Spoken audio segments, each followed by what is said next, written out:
This conference will now be recorded.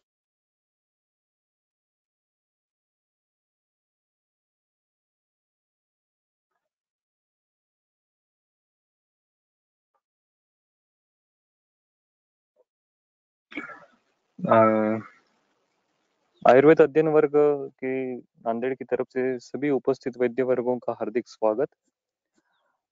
आज हमको व्याख्यान प्रति उद्बोधन करने प्रति जो वैद्य अतिथि वैद्य उपस्थित है वो वैद्य निखिल जी जिरंग-कलगीकर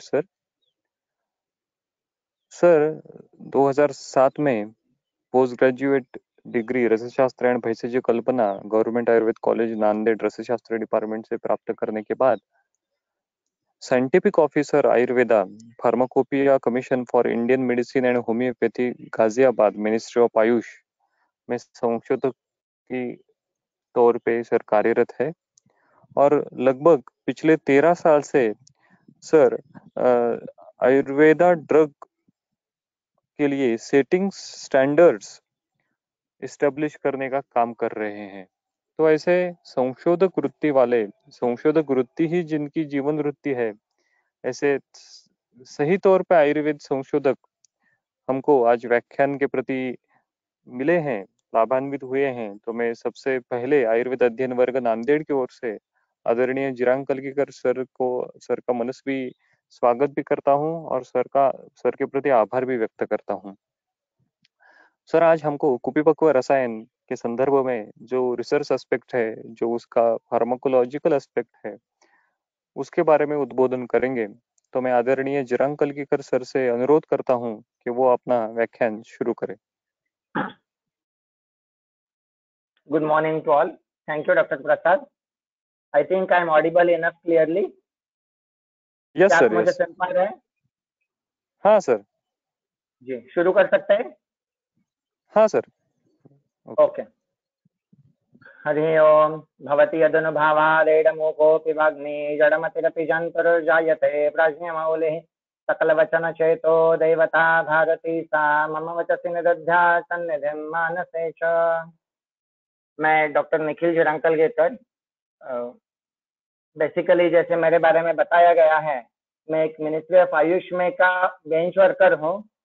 तो एकेडमिक्स ये मेरा प्रोफेशन नहीं है, तो मैं पहले क्षमा मांगना चाहूंगा कि मैं कोई बहुत अच्छा वक्ता या ये नहीं हूँ।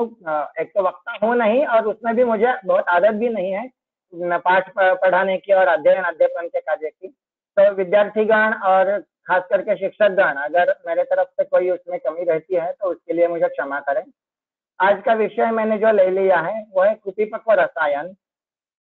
एग्जैक्टली रिसर्च या एग्जैक्टली एकेडमिक ऐसा कोई व्यू रखे बिना एक ओवरव्यू लेते हुए, और जनरली सारे ही जो है वो आयुर्वेद के पोस्ट ग्रेजुएट स्टूडेंट्स है, सभी लोगों ने इसका जो है वो बेसिक ज्ञान पहले से लिया हुआ है। तो एकदम बेसिक चीजों पर ज्यादा जाए बिना और बहुत एलेबोरेट भी किए बिना, उसके जो है लक्षण मात्रा और अलग अलग अंगों को छूते हुए बस अलग आपको उसके जितने भी अलग दृष्टिकोण जो मैं समझ सकता हूँ आपको समझाने का ये एक छोटा सा प्रयास इस व्याख्यान के जरिए मैं करने जा रहा हूँ, बाकी आपके लिए प्रस्तुत है। तो कुपिपक्व रसायन, अगर हम पहले इस शब्द से शुरू करें तो सबसे पहले मैं बताना चाहूंगा कि कुपिपक्व रसायन इस नाम की कोई शास्त्रोक्त कल्पना या उसके लिए की कोई व्याख्या डेफिनेशन जैसा अगर हम ग्रंथों में देखने जाएंगे तो जल्दी से मिलेगी भी नहीं। ये कोई बहुत क्लासिकल टर्म नहीं है। पुराने ग्रंथों में, जैसे सभी जानते हैं कि रसशास्त्र ही जो है वो पूरा ही आयुर्वेद के ग्रंथों में एक बाद में जुड़ा हुआ पोर्शन है। बृहत्त्रयी लघुत्रयी वगैरह में से, तो बृहत्त्रयी में तो लगभग ना के बराबर, लघुत्रयी में मतलब भर का थोड़ा बहुत ही हमें रसशास्त्र का बारे में रेफरेंसेस मिलते हैं। ज्यादातर जो है वो रसशास्त्र के ग्रंथ उत्तरवर्ती काल के ही हम देखते हैं, लेकिन उनमें भी अगर सिर्फ रसशास्त्र के ग्रंथों को भी अगर देखा जाए तो भी उसमें के शुरू के काल के ग्रंथों को, जिनके बारे में मैं इसकी काल गणना वगैरह के बारे में आगे के पोर्शन में थोड़ा और विस्तार से बताऊंगा। तो अगर जो जिन्हें हम बेसिक ग्रंथ मानते हैं, जहाँ से रसशास्त्र की शुरुआत होती है, ऐसे ग्रंथों में अगर देखें तो कुपिपक्व रसायन ये शब्द भी जो है वो इवन हमें देखने को नहीं मिलेगा। तो मोटा मोटी इसे हम कह सकते हैं कि ये कोई शास्त्रोक्त परिभाषा जो है ऐसी परिभाषित शब्द ही नहीं है, ये लेटर ऐड किया हुआ है। ऑब्वियसली जब ये शब्द ही नहीं था, यह परिभाषा थी ही नहीं, तो इसकी परिभाषा की व्याख्या करने का भी कोई सवाल ही नहीं उठता। तो पुराने ग्रंथों में इस तरीके का ना शब्द मिलता है ना परिभाषा मिलती है। लेटर काल के अगर रिसेंट का कालखंड के ग्रंथों को अगर हम देखें तो उनमें हमें कुछ इस तरीके के कल्प मिलते हैं। सिंदूर कल्प नाम का भी एक वर्ड कहीं पर इनके लिए यूज किया जाता हुआ आपको देखने को मिलेगा। इसे आप एक सिनोनिम भी कह सकते हैं कुपिपक्व रसायनों का, क्योंकि इस कल्पना से बनने वाले मैक्सिमम जो भी कल्प है वो सिंदूर वर्ण के बनते हैं, इसलिए जो है इसे एक सिंदूर कल्प ये भी वर्ड यूज किया हुआ मिलेगा। शब्दों की हम अलग अलग श्रेणियां देखते हैं, खास करके संहिता वाले लोगों को वगैरह इसके ज्यादा डिटेल्स पता होंगे, बाकी लोगों ने इसे बहुत ज्यादा ध्यान से देखा नहीं होगा। लेकिन यौगिक शब्द, रूढ़ शब्द, योग रूढ़ शब्द, ऐसे हम जो है वो अलग अलग परिभाषाओं की जो क्लासिफिकेशन करते हैं, तो ये प्योरली यौगिक भी नहीं है, प्योरली रूढ़ भी नहीं है। इसे एक हाइब्रिड तरीके का, कुछ योग से बना हुआ और कुछ रूढ़ी से बना हुआ ऐसा शब्द है, इसको हम कह सकते हैं यह कुपिपक्व रसायन। इसमें जो कुपी है वो ग्लास की जो बोतल होती है, शीशी जिसे कॉमन हिंदी में कहा जाता है, ऐसी शीशी के लिए ये कुपी वर्ड यूज हुआ है। पक्व, इसमें उसका पाचन करके अग्नि संस्कार करते हुए पूरी डाइजेशन की उसकी जो पाचन की प्रोसेस की जा रही है, कुपी में रखते हुए पाचन किया गया, इसलिए कुपी पक्व।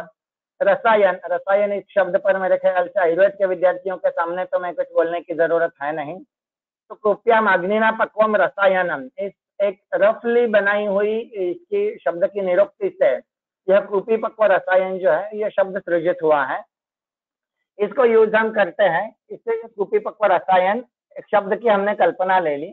अब आगे बढ़ते हैं, कंसेप्ट कहाँ से शुरू हुआ ये कुपी पक्व रसायन? जैसे मैंने शुरू में ही बताया था कि प्राचीन ग्रंथों में ये नहीं मिलेगा। रसशास्त्र के सारे ग्रंथों को अगर हम पूरा जो मतलब आयुर्वेद इतिहास जैसा देखते हैं, वैसे अगर रसशास्त्र के इतिहास के दृष्टिकोण से अगर देखें तो हम मोटा मोटी सारे ग्रंथों को जो है वो 3 कालखंडों में, 3 एराज में विभक्त कर सकते हैं।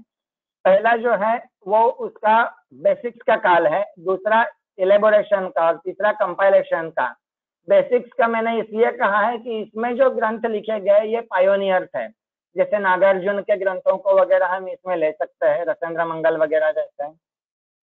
दूसरा कालखंड आता है एलेबोरेशन का। एलेबोरेशन वाले कालखंड में जो ग्रंथ है उनमें कुछ बेसिक कंसेप्ट है, कुछ अपनी नई चीजें हैं।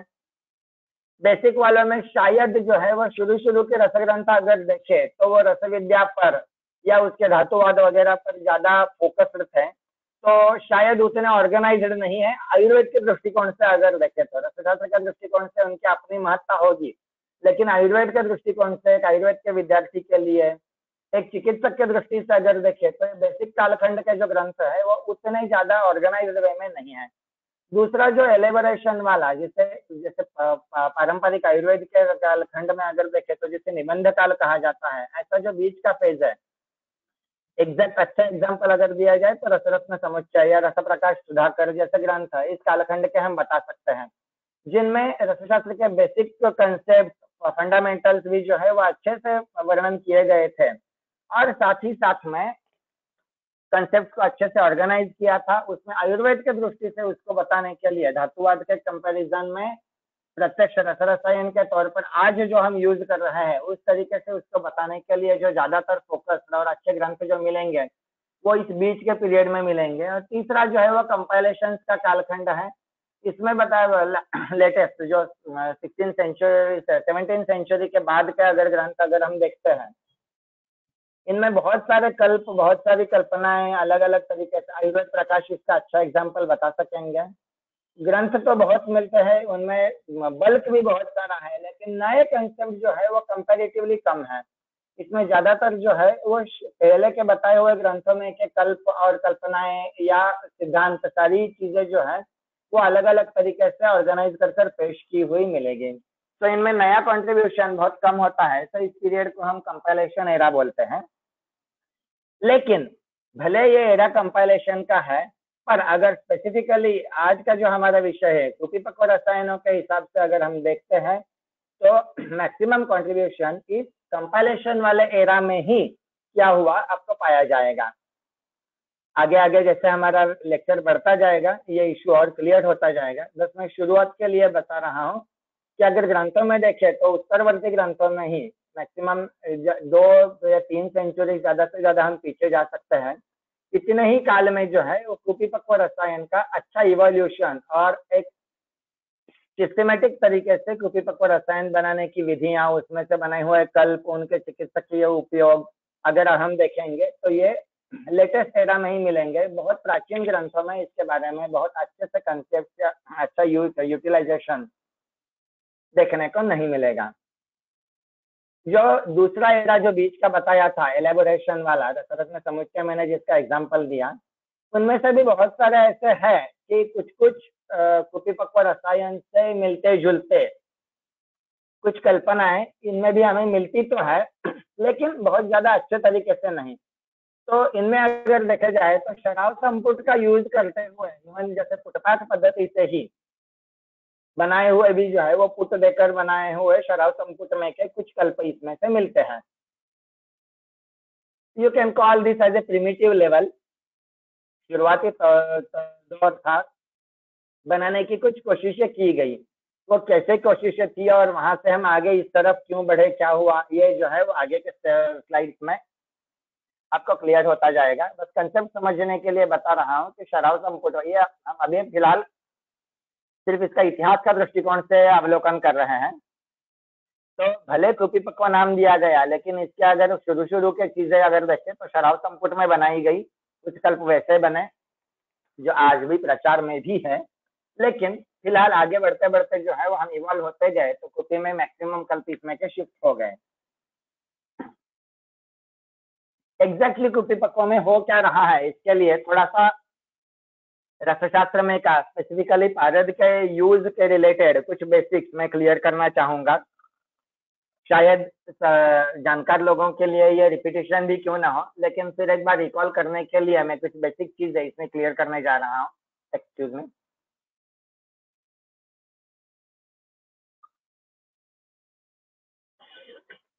पारद का चपलता, चंचलता सभी को हमें पता है, और इसको एज सच फॉर्म में एक तो ये बॉडी में लिया भी नहीं जा सकता, लिया तो वो एब्सॉर्ब नहीं होता है।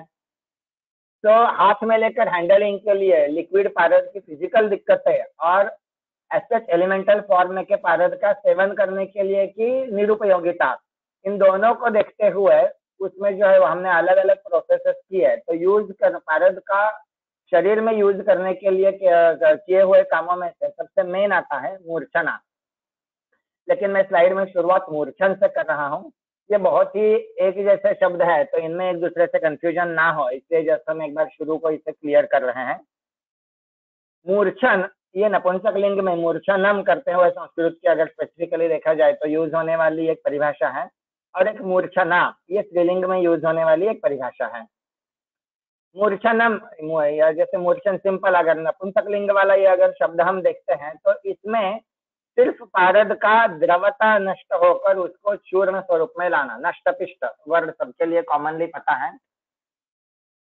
नष्ट इज उसका द्रवत्व नष्ट हो गया, और पिष्ट मीन्स पाउडर, वो पाउडर फॉर्म में चूर्ण रूप में लिक्विड पारद को किसी भी तरीके से पाउडर फॉर्म में कन्वर्ट करना, इतना ही सिर्फ इस मूर्छन में जो है वो एम है। लेकिन जब हम मूर्छना कहते हैं, स्त्रीलिंग शब्द का प्रयोग जब हम करते हैं तो सिर्फ पाउडर फॉर्म में आना ये जरूरी नहीं है। उसी टाइम पर मूर्छन में जो पाउडर फॉर्म में आ गया वो तो इसमें जरूरी है ही है, साथ में एक जो बहुत जरूरी चीज आ जाती है अव्यभिचारित व्याधि घातकत्वम। व्याधि घातकत्वम, व्याधि का नाश करने की क्षमता इस पारद में आनी चाहिए, तभी ऐसे पारद की जो है वो मूर्छना हो गई हम कह सकेंगे। After all we are clinician, सारा मिलके जो है वो आना जो है पदार्थोयम क्रियाक्रम, शरीर का बल रखने के लिए, स्वस्थ से संरक्षण व्याधिरस्य व्याधि परिमोक्ष के लिए हम जो है वो सारा कर रहे हैं। तो व्याधि का नाश करने की क्षमता जिस पारद में आ गई, उस पारद को कि उसको जो है जो भी स्वरूप आ गया उसे हम मूर्छना कहेंगे। इतना ही नहीं, ये अव्यभिचारित बोला है, अव्यभिचारित का मीनिंग है डेफिनेटली, मीन्स किसी कंडीशन में ये काम करे और किसी कंडीशन में ना करे तो ऐसी कंडीशन चलेगी नहीं। स्पेसिफिकली जहां पर बाय श्योर शॉट दिया हुआ मेडिसिन काम करेगा ही और व्याधि का नाश करेगा ही, और उसी के साथ में ऊपर बताई हुई नष्टपुष्ट की भी कंडीशन जहां पर एप्लीकेबल हो रही है, ये सारे क्लॉजेस जहां पर पूर्ण हो गए, ऐसी कंडीशन के पारद को हम कहेंगे उसकी मूर्छना हो गई है। ऐसा ही पारद स्वास्थ्य रक्षण के लिए या व्याधि चिकित्सा के लिए दोनों तरीके से यूज करना है तो यही पारद हमें चाहिए है। तो इस मूर्छना के मोटा मोटी दो प्रकार किए जाते हैं, ब्रॉड क्लासिफिकेशन, निर्गंध मूर्छना और सगंध मूर्छना। जैसे कि हम जानते हैं कि एक नेचुरल फ्रेंड है मर्क्यूरी और सल्फर, और ज्यादातर हम इसका जो भी प्रयोग कर रहे हैं सल्फर के साथ ही करते जा रहे हैं। तो सगंध मूर्छना, तो गंधक के साथ की हुई मूर्छना, यही ज्यादा पॉपुलर है। अगर टोटल प्रयोग अगर हम देखें तो शायद निर्गंध मूर्छना जो है वो 10% भी नहीं मिलेंगे उसके एग्जाम्पल, ज्यादा से ज्यादा जो है वो सगंध मूर्छना के ही मिलते हैं। फिर उसमें एक दूसरा एस्पेक्ट भी है, सगंध मूर्छना जो है वो सेफ भी है, उसमें ज्यादा टॉक्सिसिटी भी नहीं आती, या अलग अलग उसके जो है वो दुष्परिणाम या एडवर्स इफेक्ट जैसे कहते हैं हम, ऐसे भी नहीं आते हैं। निर्गंध मूर्छना की कंडीशन में ये सारी ही चीजें जो है वो सिर्फ फिर भी जिंदा रहती है। व्याधिगत्व का तो आ जाएगा निर्गंध मूर्छना में भी, लेकिन अन्य उपद्रव या कोई विषाक्तता वगैरह नहीं आने की जो है वो पूरी गारंटी नहीं है। उसमें थोड़ी सी भी चूक भूल होने की वजह से उसमें प्रॉब्लम्स हो सकता है। तो ओवरऑल निर्गंध मूर्छना उतनी पॉपुलर नहीं हुई। तो हम अभी और फिलहाल हमें जो कुपितक और रसायन जो आज का जो विषय है ये भी सगंध मूर्छना के अंदर ही आता है, तो हम सगंध मूर्छना पर ही जो है वो अपना फोकस करते हुए आगे बढ़ेंगे। सगंध मूर्छना, पहले ही जैसे बताया गंधक के साथ में यह मूर्छना की जा रही है। तो होना क्या है, पारद के साथ गंधक का मिश्रण होना अवश्यंभावी, ये एक जरूरत है। दोनों मिलने के बाद में उसका पारद का लिक्विड फॉर्म जाना ये भी जरूरी। तो जो आउटपुट आएगा वो सॉलिड फॉर्म में होना है, नष्टपुष्ट रूप में, क्योंकि वो मूर्छना का इंटीग्रल पार्ट था। उसमें व्याधि का नाश करना भी जरूरी है क्योंकि वो भी मूर्छना का पार्ट था। तो इसमें हम पारद और गंधक को इकट्ठा करते हुए मिलाकर, सिर्फ फिजिकली मिलाकर नहीं, इनका एक दूसरे के साथ में केमिकल बॉन्डिंग करने जा रहे हैं। तो मूर्छना में अलग अलग मेथड्स इसमें यूज हो रही है, लेकिन सबका जो एम है वो है कि पारद और गंधक, mercury and sulphur are to be combined with each other in a chemical bond. दोनों के बीच में केमिकल बॉन्ड एस्टेब्लिश करते हुए, केमिस्ट्री का तो उतना बेसिक हम सब जानते हैं। मर्क्यूरी एक मेटल है, इसकी सबसे बाहर की ऑर्बिट में कुछ फ्री इलेक्ट्रॉन्स है। सल्फर एक नॉन मेटेलिक चीज है, इसकी सबसे लास्ट की ऑर्बिट में कुछ नेगेटिव वैलेंसी, कुछ खाली पोजीशंस पड़ी हुई है। तो मर्क्यूरी के पास के खाली इलेक्ट्रॉन बाहर की ऑर्बिट में के, सल्फर की ऑर्बिट में के खाली ऑर्बिट की इलेक्ट्रॉन की वेकेंट पोजीशंस में जाकर बैठ जाएंगे। ये डोनर बन जाएगा, सल्फर रेसिपिएंट बन जाएगा, दोनों के बीच में केमिकल बॉन्ड बन जाएगा और दोनों मिलकर एक HgS, 1 atom of mercury 1 atom of sulphur मिलते हुए मर्क्यूरिक सल्फाइड बना देंगे। और ये जो मिक्सचर जो बन गया, नॉट मिक्सचर, कंपाउंड, मिक्सचर में तो फिजिकल हो जाएगा, कंपाउंड जो बन गया, इस इकट्ठा होकर बना हुआ जो मर्क्यूरिक सल्फाइड है, ये इस सगंध मूर्छना में जो है वो टारगेट है। अब इस मतलब ये तो केमिस्ट्री हो गई, इस मर्क्यूरिक सल्फाइड को बनाने के अलग अलग तरीके हमने जो यूज किए हमारे जरूरतों के हिसाब से, उसके हिसाब से हम इसमें 4 जो है वो मूर्छना के टाइप्स बनाते हैं। पहले में जो है कज्जली बनाई गई है, इसके लिए हमने कोई बहुत ज्यादा रॉकेट साइंस का यूज नहीं किया। मर्क्यूरी और सल्फर, शुद्ध पारद और शुद्ध गंधक है, खलवल में ले लिए और दोनों को खलवे यंत्र में मर्दन करते हुए अच्छे से हमने घोट दिया। कब तक घोटा, कज्जली के सिद्धि लक्षण भी सबको पता ही होंगे। एक लक्षण और निश्चंद्र तरीके की कज्जली बन गई तो पूरा का पूरा पारद उस गंधक के साथ में मिल गया और दोनों की कज्जली बन गई, मर्क्यूरी और सल्फर कंबाइन होते हुए मर्क्यूरिक सल्फाइड बन गया, तो जो है कज्जली बन गई। इसी कज्जली का यूज करते हुए हम अलग अलग, कज्जली का एक एकल प्रयोग भी है, अलग से इसके सिंगल में भी मैं बताए गए हैं। इनको हम किसी चूर्णों में भी मिश्रित करते हुए यूज कर रहे हैं, या फिर और द्रव्य मिलाकर भावनाएं वगैरह देकर अलग से गुटी वटी कल्पना के खरलीय रसायन भी बनाए जा रहे हैं। तो बहुत सारी चीजें इससे बनती जा रही हैं। ये रही कज्जली, इसके इतने सारे यूजेस हैं। रसशास्त्र के स्टूडेंट के हिसाब से specifically if you see as a pharmaceutic drug manufacturing के हिसाब से देखें तो आगे इसकी जो भी अलग अलग बताई हुई परपटी, कुपी, पक्वा, पोटली जैसी जो भी कल्पनाएं बन रही है, इन सब में भी हम शुरू में कज्जली बनाकर कज्जली का प्रोसेसिंग करते हुए ही आगे की कल्पनाएं बना रहे हैं। तो kajjali stands as a basic integral part of each and every use, at least so far as Sagandamurchana is concerned. इसमें एक ब्लैक कलर का सल्फाइड बनता है, मर्क्यूरी सल्फाइड जो बनता है ब्लैक फॉर्म में बन जाता है। और इसमें हमने कोई हीट या कोई दूसरी कोई केमिकल रिएक्शन के लिए फैसिलिटेट करने वाली जो चीजें होती है इनका यूज नहीं किया है, सिर्फ मर्दन का ही यूज हुआ है। तो इसमें बॉन्डिंग तो बनती है, लेकिन ये बॉन्ड जो है वो बहुत ज्यादा दृढ़ स्ट्रांग नहीं है।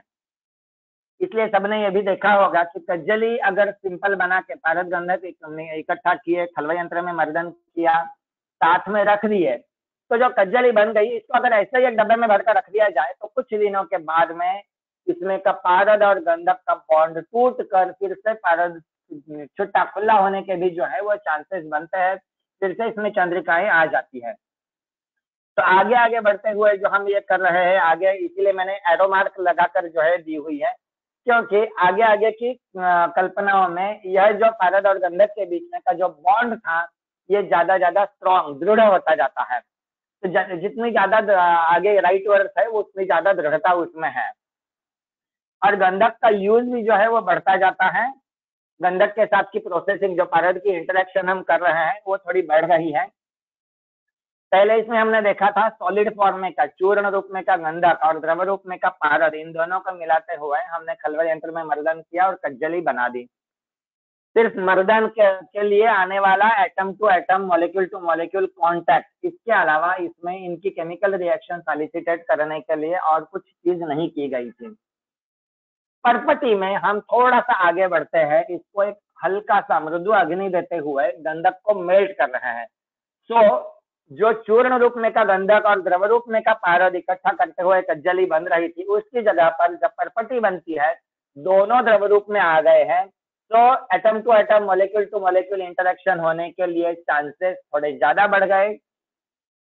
और बढ़ते हुए उस कंडीशन में हम उसको जो है ताकि फैसिलिटेट हो गया, एक दूसरे के साथ का म्यूचुअल कॉन्टैक्ट, क्लोज प्रॉक्सिमिटी आ गई, अच्छे से इनका बॉन्ड बन गया। फिर थोड़ी हीट भी दी है, अग्नि संस्कार इसमें आ गया।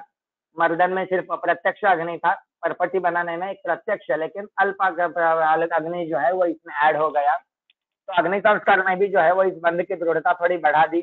फिर लिक्विड फॉर्म में गंधक आने की वजह से भी थोड़ी सी इसकी दृढ़ता बढ़ गई, तो कज्जली से परपटी थोड़ी दृढ़ता फॉर्म में बन गई। इसका यूज खैर आज का हमारा विषय नहीं है, इसलिए मैं इसमें ज्यादा डिटेल्स में नहीं जाऊंगा, बस एक निर्देश करके आगे बढ़ रहा हूँ। परपटी में थोड़ा सा दृढ़ बन गया, इसलिए कज्जली का जो बॉन्ड था उसका काम जहां हो रहा था उसके बजाय परपटी आगे बढ़ते हुए, जैसे टैबलेट्स में मॉडर्न मेडिसिन में देख रहे हैं, नॉर्मली हुई टैबलेट स्टमक में डिसइंटीग्रेट होती है, कुछ हम स्पेसिफिकली एंटरिक कोटेड बनाते हैं जिन पर स्टमक के एंजाइम्स काम नहीं कर पाते, जो इंटेस्टाइन्स में जाने के बाद ही काम करती है। उस तरीके से परपटी में कुछ उससे मिलता जुलता हल्का सा कंसेप्ट है। परपटी के थोड़ा दृढ़ बंध के वजह से ये जाकर ग्रहणी में काम कर रही है, तो ग्रहणी अधिष्ठान से होने वाले जो भी अलग अलग व्याधि हैं उनमें हम परपटी का यूज कर रहे हैं। इसके बाहर अन्य जगहों पर परपटी का यूज खास तरीके से नहीं किया जा रहा। आगे बढ़ता है कूपी पक्वा। परपटी में हमने देखा था कि गंधक और पारद दोनों को लिक्विड फॉर्म में एक दूसरे के साथ में मिलाने से थोड़ा सा बॉन्ड दृढ़ हो गया था। शास्त्रकारों ने इसी को आगे और ध्यान से सोचा और वो आगे बढ़े कूपी पक्व रसायन के लिए, मतलब जो भी आगे की कल्पना तीसरी जो बन गई और ज्यादा दृढ़ मूर्छन करते हुए बनाने के लिए, इसमें सॉलिड, लिक्विड और गैस, वेपर और सॉलिड तीनों स्टेजेस को, मटेरियल के जो स्टेजेस है वो आपको सभी को पता ही है, बेसिक फिजिक्स। पारद और गंधक दोनों को बाष्प, वेपर रूप में लाते हुए गैसियस फॉर्म में इन दोनों को एक दूसरे के साथ में मिलाकर बनाई हुई तीसरी आ गई कूपी पक्व कल्पना। इसमें पारद को भी जो है वो अग्नि देते हुए वेपर फॉर्म में लाते हुए इसका गैस बनाया गया है। ये भी गैसियस स्टेज में फेज में आ गया है। गंधक का भी पहले लिक्विड बन गया और ज्यादा अग्नि देने के बाद में वेपर फॉर्म में आ गया। दोनों की वेपर्स बन गई। अब पूरा वेपर्स में जो है वो ईच एंड एवरी एटम उसका खुला खुला है एकदम। और फिर उसमें एक जो ब्राउनियन मूवमेंट बोलते हैं, अलग अलग से टक टक टक टक अब पूरा रैंडम हर दिशा में जो है इनके एटम्स घूम भी रहे हैं। फिर साथ में दिया हुआ तीव्र अग्नि है। अग्नि की वजह से 400-500 डिग्री सेल्सियस तक टेम्परेचर भी जा रहा है। तो एक इंक्रीज्ड टेम्परेचर। फिर लास्ट में अब हम आगे देखेंगे, या वैसे तो सबको पता ही है, कुपिपक्व रसायन की अंतिम अवस्था में उसकी मुख मुद्रा की जाती है। मुंह भी बंद किया हुआ है और अंदर हीट की वजह से गैसेस का एक्सपेंशन हो रहा है। तो टेम्परेचर बढ़ गया, प्रेशर बढ़ गया और सारे गैसियस स्टेज में भी आ गए। ये सारा करके हम मैक्सिमम दोनों की इंटरेक्शन के लिए जो है वो पूरा फैसिलिटेट भी कर रहे हैं और बनने वाला बॉन्ड जो है वो ज्यादा स्ट्रॉन्ग दृढ़ बंध बन जाए, इसके लिए भी जो है वो पूरी कोशिश करने के बाद में तीसरा तरीका बन गया कुपिपक्व रसायन का। वैसे देखा जाए तो कुपिपक्व बनने के बाद में इसमें तो दोनों मैंने सारी बताई चीजें। इसका बॉन्ड स्ट्रेंथनिंग के लिए जितना भी चीजें चाहिए थी हमने सारी कर ली थी। इनको गैसियस फॉर्म में भी लाया था। अब सॉलिड का लिक्विड हो गया, लिक्विड का गैस हो गया, गैस के बाद में और कोई चौथा फॉर्म तो है नहीं। तो फेज वाइज इससे और ज्यादा जो है वो कोई आगे बढ़ने के लिए चांस नहीं था। 400-500 डिग्री तक हीट भी दे दी थी, तो हीट भी सफिशिएंट दे दी थी, प्रेशर भी दे दिया था, सब कुछ दे दिया था। अब कुपिपक्व से ज्यादा और स्ट्रॉन्ग करने के लिए कोई और तरीका था नहीं। लेकिन फिर भी हमने एक अलग और दिमाग चलाकर पोटली कल्पना बनाई हुई है, जिसमें लिक्विड फॉर्म के ही गंधक में मंद अग्नि पर लेकिन बहुत लंबे समय के लिए क्या मैं ऑडिबल हूँ ढंग से? Am I audible? हाँ सर, हाँ यस सर। ओके, मैं कंटिन्यू क्योंकि मुझे कुछ नोटिफिकेशन आ रहा था।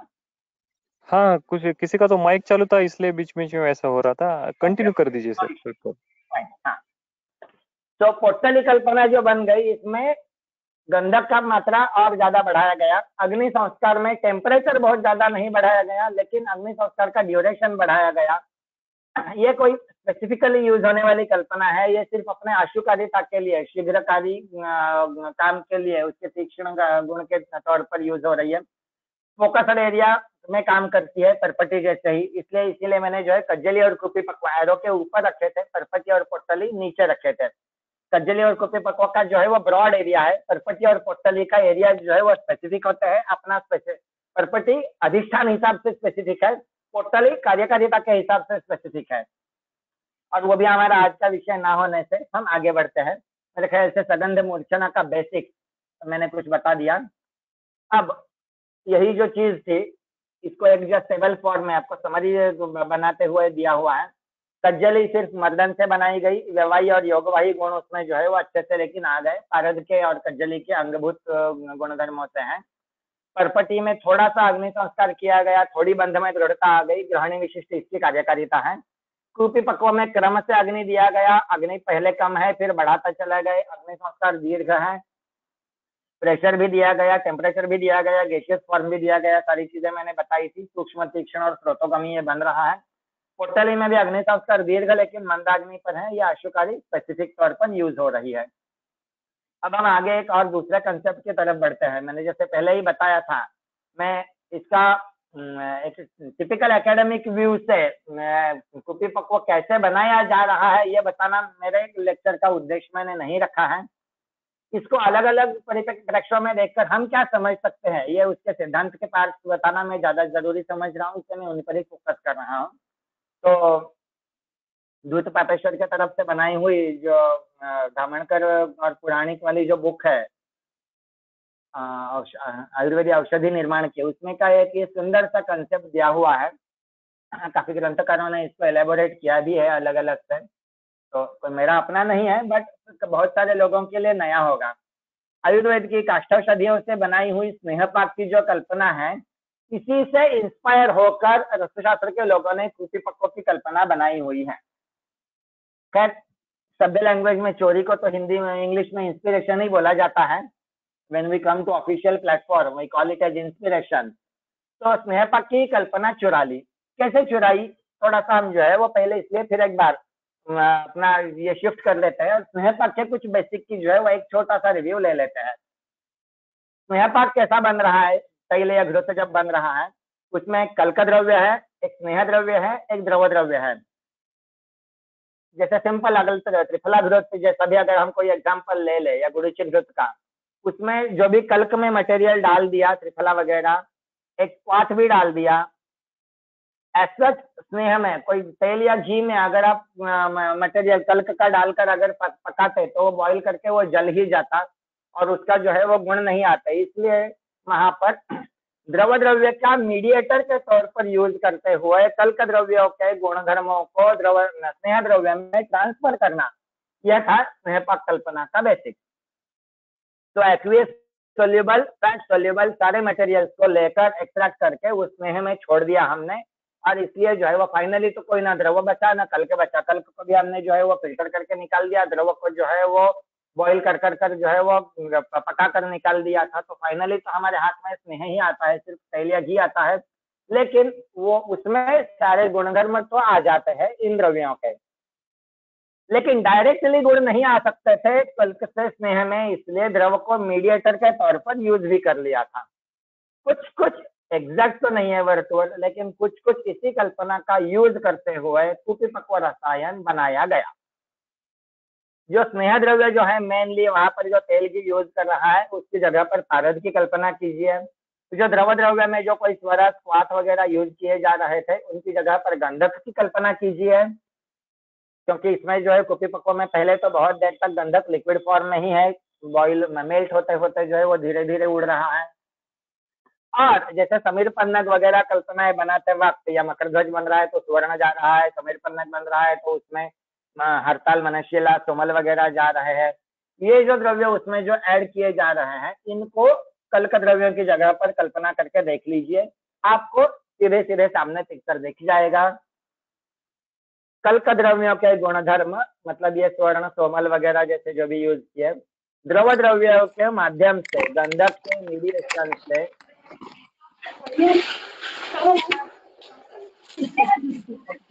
मैं request all the audience to keep their mike mute. Please किसी का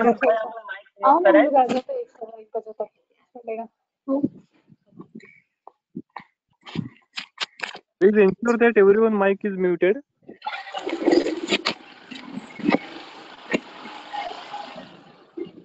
Okay, let's go. तो पारद का गंधक के साथ मूर्छना तो हो ही रही है, उसके साथ में ऐसे अन्य द्रव्यों के गुणधर्मों को मिलाते हुए बनाने की तरीका, ऐसा एक ब्रॉडली हम मान सकते हैं कि स्नेह पाक जैसा कुपिपक्व में हो रहा है। लेकिन मेनली यूज होने वाला रस सिंदूर, रस सिंदूर में तो कुछ और है ही नहीं, पारद और गंधक ही है, इसलिए मैंने स्नेह पाक के एक कॉलम में अकल्क का भी जो है वो एक परिभाषा रखा हुआ है। जरूरी नहीं है कि हर एक स्नेह पाक में भी कल्क द्रव्य हो, कुछ कुछ स्नेह पाक हमें ऐसे भी मिलते हैं जिनमें सिर्फ स्नेह द्रव्य और द्रव द्रव्य मिलाकर किया जा रहा है। कुपिपक्व में के मेन जो यूज हो रहा है रस सिंदूर को आप इस तरीके से उसके साथ में इक्वेट कर सकते हैं कि सिर्फ पारद और गंधक इकट्ठा होते हुए यह जो है वो कल्पना बनाई गई। तो यहाँ से जो है इसकी क्या कहेंगे कंसेप्चुअलाइजेशन जो है वो यहाँ से है। आइडिया वाज कंसीव्ड थ्रू स्नेह पाक, उसको आगे बढ़ाते हुए जो है हम धीरे धीरे से जो है आगे चलाते गए। अब कुपिपक्व के एक्चुअल कंसेप्ट में आते हैं। मैंने शुरू में कंसेप्ट बताया था कि इसमें जो बेसिक एम जो है इन्वायरमेंट क्रिएट करना है रिएक्शन के लिए, तो हीट प्रेशर वगैरह सारा देते हुए और इनको गैसियस फॉर्म में लाते हुए हम मर्क्यूरी और सल्फर पारद गंधक का एक दूसरे के साथ में रासायनिक प्रक्रियाएं होने के लिए रिएक्शन का इन्वायरमेंट वातावरण क्रिएट कर रहे हैं। तो इनकी वेपर्स बनाकर ये करना है। तो कंसेप्ट जब इम्प्लीमेंट करने की बात आ गई तो ये सोच लिया कि भाई अच्छा परपटी में देखा था कि दोनों लिक्विड करने से थोड़ा दृढ़ हो गया था और बॉन्ड अच्छा बन गया था, उसी तरीके से हम अपना और आगे बढ़ेंगे। अब इनको दोनों को हमें वेपर फॉर्म में लाना है, हीट भी देनी है, हीट देने के बाद में फिर उनको एक दूसरे को गैसियस फॉर्म में ही एक दूसरे के साथ इंटरेक्ट होने के लिए छोड़ना है। ये सारा करेंगे तो जो मूर्छना की अवस्था हमें मिल जाएगी वो हमारा फाइनल टारगेटेड आउटपुट होगा। उद्देश्य जो है वो पाने का है, पारद और गंधक का एक ऐसा कंपाउंड जो इस तरीके से बनाया गया हो। अब जरूरतों की तरफ चलते हैं।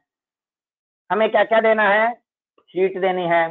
तो जो इन्वायरमेंट हमें क्रिएट करना है, दैट इन्वायरमेंट के लिए जो भी असेंबली हम बनाएंगे, जो भी चीजों का उपकरणों का हम यूज करेंगे, that has to be heat stable. उष्णता सह सके ऐसी चीजें ही इसमें यूज करेंगे। प्लास्टिक का कंटेनर यूज किया तो गए काम से, जो हीट पर रखने पे मेल्ट ही हो जाएगा। देन तो ऐसी सारी चीजों को सोचने लगे तो शास्त्रकारों को पहले दिख गया भाई शराव संपुट है, इसमें अच्छे से हीट भी आ रही है, गैसियस फॉर्म में इंटरेक्ट भी कर सकेंगे, और जनरली बहुत सारे भस्म प्रक्रियाएं करने के लिए इसका यूज तो हो ही रहा था शराव संपुटों का। तो ये पारद गंधक की कज्जली वगैरह या जो भी मिश्रण लेने थे, इन सारी चीजों को मिलाकर शराव संपुट में रखते हुए इससे जो है बनाया गया पहला कल्प। जो भी शुरुआत में जो प्रयोग किए गए एक्सपेरिमेंटेशन बेसिस पर ही जो है वो हम आगे बढ़ते हैं। तो इनमें शुरू में यही किया गया कि पारद गंधक वगैरह से मिश्रणों से जो भी चीजें थी इनको शराव संपुट में पुट में देते हुए पाक करते हुए डाइजेशन कर दिया गया, प्रोसेस की गई, और इसमें से जो है वो आउटपुट निकाला गया, और इस दृढ़ बंध के चीज को मेडिसिन में यूज करना शुरू हो गया। कुपिपक्व रसायन के जो प्रीकर्सर्स है वो इस तरीके से बनाकर यूज में आने लगे।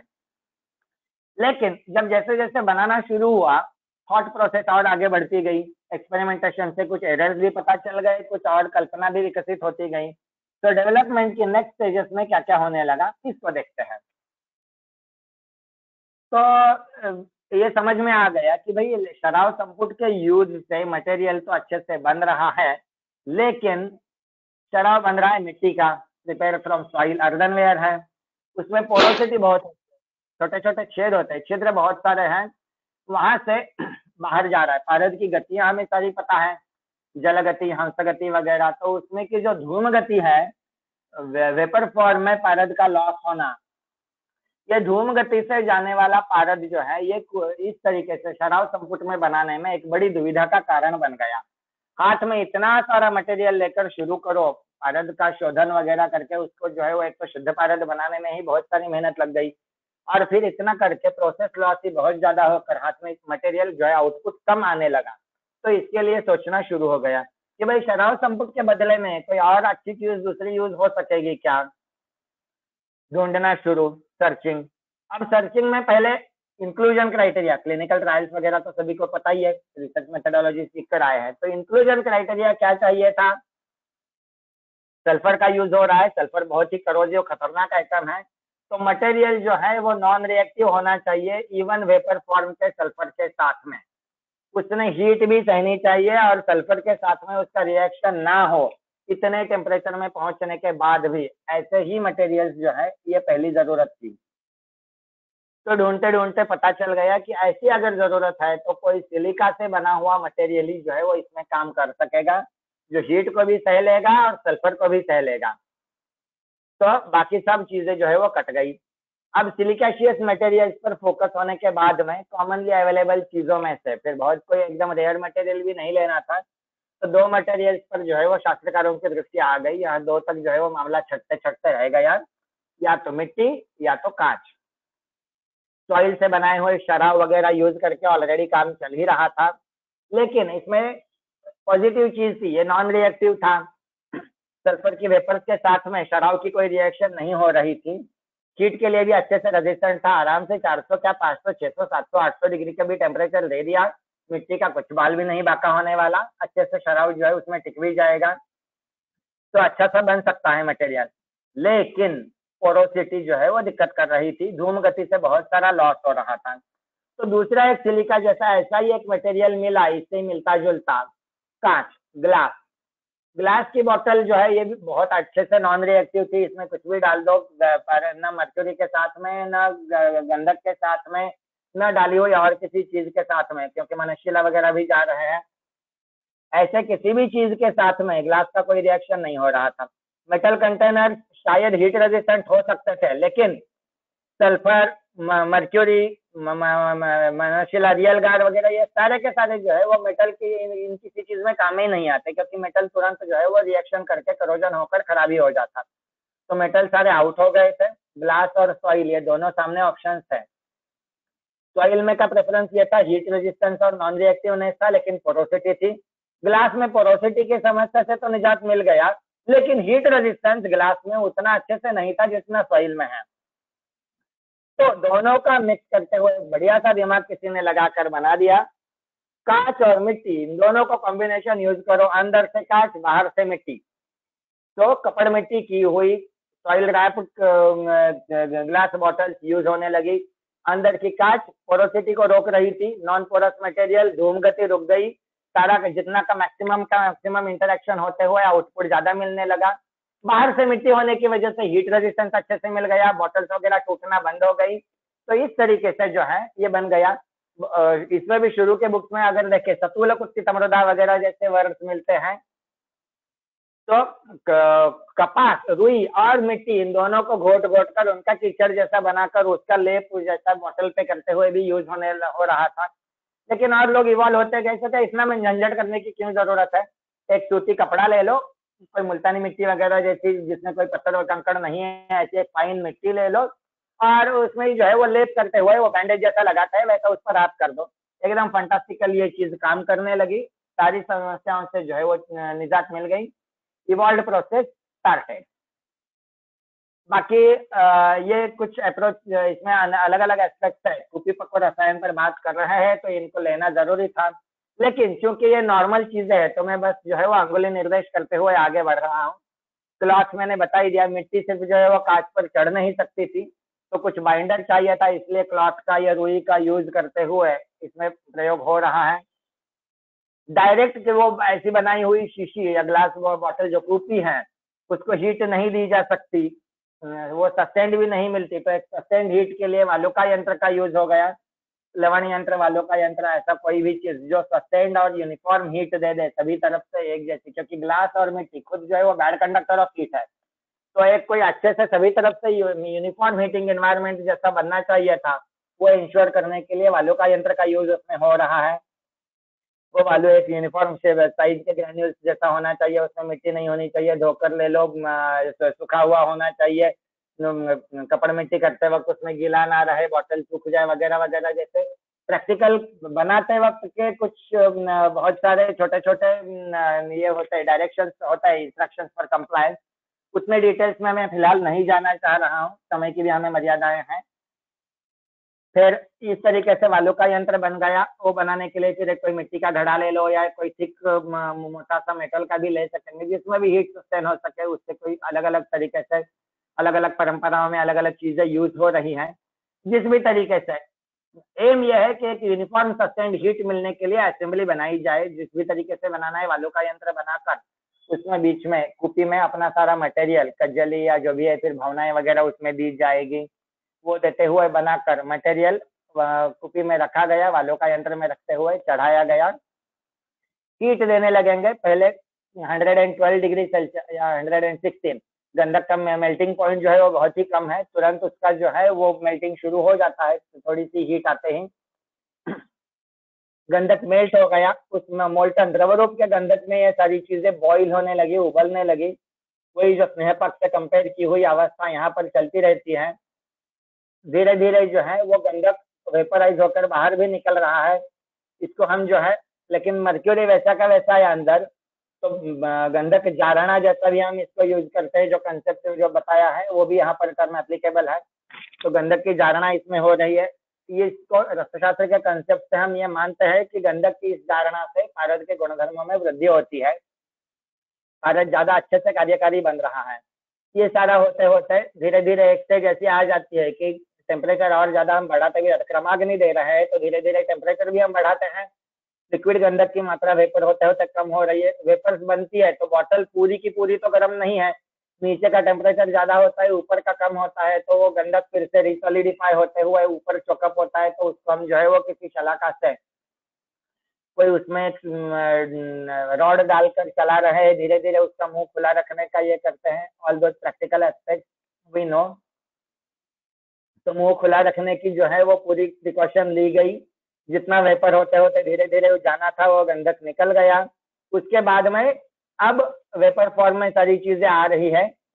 जब लिक्विड गंधक खत्म हो गया वहां पर हम जो है इसको सील कर देते हैं, ताकि एक तो अब इसके बाद हमें एस्केप भी नहीं चाहिए गंधक का या पारद के वेपर्स का, और दूसरा प्रेशर भी बढ़ाना था। तो एक कंट्रोल इन्वायरमेंट अच्छे से देने की जो बात की हुई थी, तो उस दृष्टिकोण से अब इसमें मुख मुद्रा की जाएगी।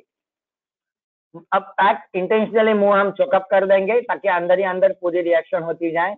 ये करने के लिए हमने वो जो है वो सिद्धि लक्षण भी रखा होता है कि अब कोई लिक्विड अंदर नहीं बचा तो सीधा जो है वो बॉटम तक, अंदर जो रॉड डाल रहे हैं वो बॉटम तक जाकर टकरा सकता है। वो भी एक हमें फीलिंग आ जाती है और वो पूरा रेड हॉट बॉटम कुर्ती का है वो दिखता है। उस कंडीशन में हम मुख मुद्रा कर दिए। मुख मुद्रा के बाद में एक अच्छा सा एकदम दृढ़ अग्नि उसको देकर अच्छे से पका लिया और लास्ट में सांगशीत कर दिया। सांगशीत करने के बाद में उसमें जो बना हुआ मटेरियल है वो अंदर ही अंदर फिर से जो है वो शीत ठंडा हो गया तो फिर से कंडेंस हो जाता है जो पेपर फॉर्म में था। और जो कंडेंस हो गया तो जिस भी जगह पर बॉटल में के अलग अलग एनवायरनमेंट के कंडीशंस के हिसाब से जैसे भी है वो कंडेंस होता जाता है। तो वो कंडेंस्ड मटेरियल हम बाद में बॉटल ब्रेक कर निकाल लेते हैं। That is our outcome. रस सिंदूर या जो भी बन गया वो कूपी पको रसायन के तरफ से जो भी चीजें उसमें से बन रही है वो हमारे हाथ में मेडिसिन आ गई। इस तरीके से हम जो है कूपी पको बनाते हैं। तो कंडेंसेशन अब बॉटल का शेप के हिसाब से और अंदर का मटेरियल से, जैसे प्लेन रस सिंदूर है तो ये अगली स्लाइड में चलता हूँ, यहाँ इसके जो है वो और चीजें भी देखनी है हमें। कंडेंस होकर जो मिल गया वो आता है तो उस पर वो कुछ जपा पुष्प संकाशम वगैरह भी चीजें कुछ उसके लक्षणों में बताई गई है। अब बॉटल का शेप लेकर वो बन जाता है, ऐसा कोई खास उसका सिग्निफिकेंस नहीं है, जिस भी तरीके से बन जाएगा। एक एडिशनल इंफॉर्मेशन भी इसमें देना चाहूंगा। शीट देते वक्त हुई हुई गलती से अगर कोई कभी जामनगर के स्टूडेंट थे या कभी जामनगर जाते हैं तो उनके रसशास्त्र डिपार्टमेंट के म्यूजियम में रखी हुई है कॉपी जरूर देख लीजिएगा। गुब्बारा बलून जैसे हम फुलाकर बड़ा करते हैं उस तरीके से रखी हुई बॉटल हीट के गलती से फूलकर पूरी फैल कर जो है वो बड़ी की बड़ी बन गई और उसका बलून जैसा शेप आ गया। ऐसा एक अजीब एग्जाम्पल जामनगर के रसशास्त्र डिपार्टमेंट में म्यूजियम में रखा हुआ है, कभी जाते हैं तो जरूर देख लीजिएगा। खैर फिर थोड़ा सा ट्रैक चेंज कर लेते हैं। ये सारा बनाते वक्त होने वाली केमिस्ट्री पर एक नजर डाल लेते हैं। मर्क्यूरी और सल्फर मेनली दोनों के बीच में रिएक्शन हो रहा है, शुरू से देखते आए, बहुत बार रिपीट हो चुका है। मर्क्यूरी का मॉलिक्यूलर वेट है 200, सल्फर का है 32।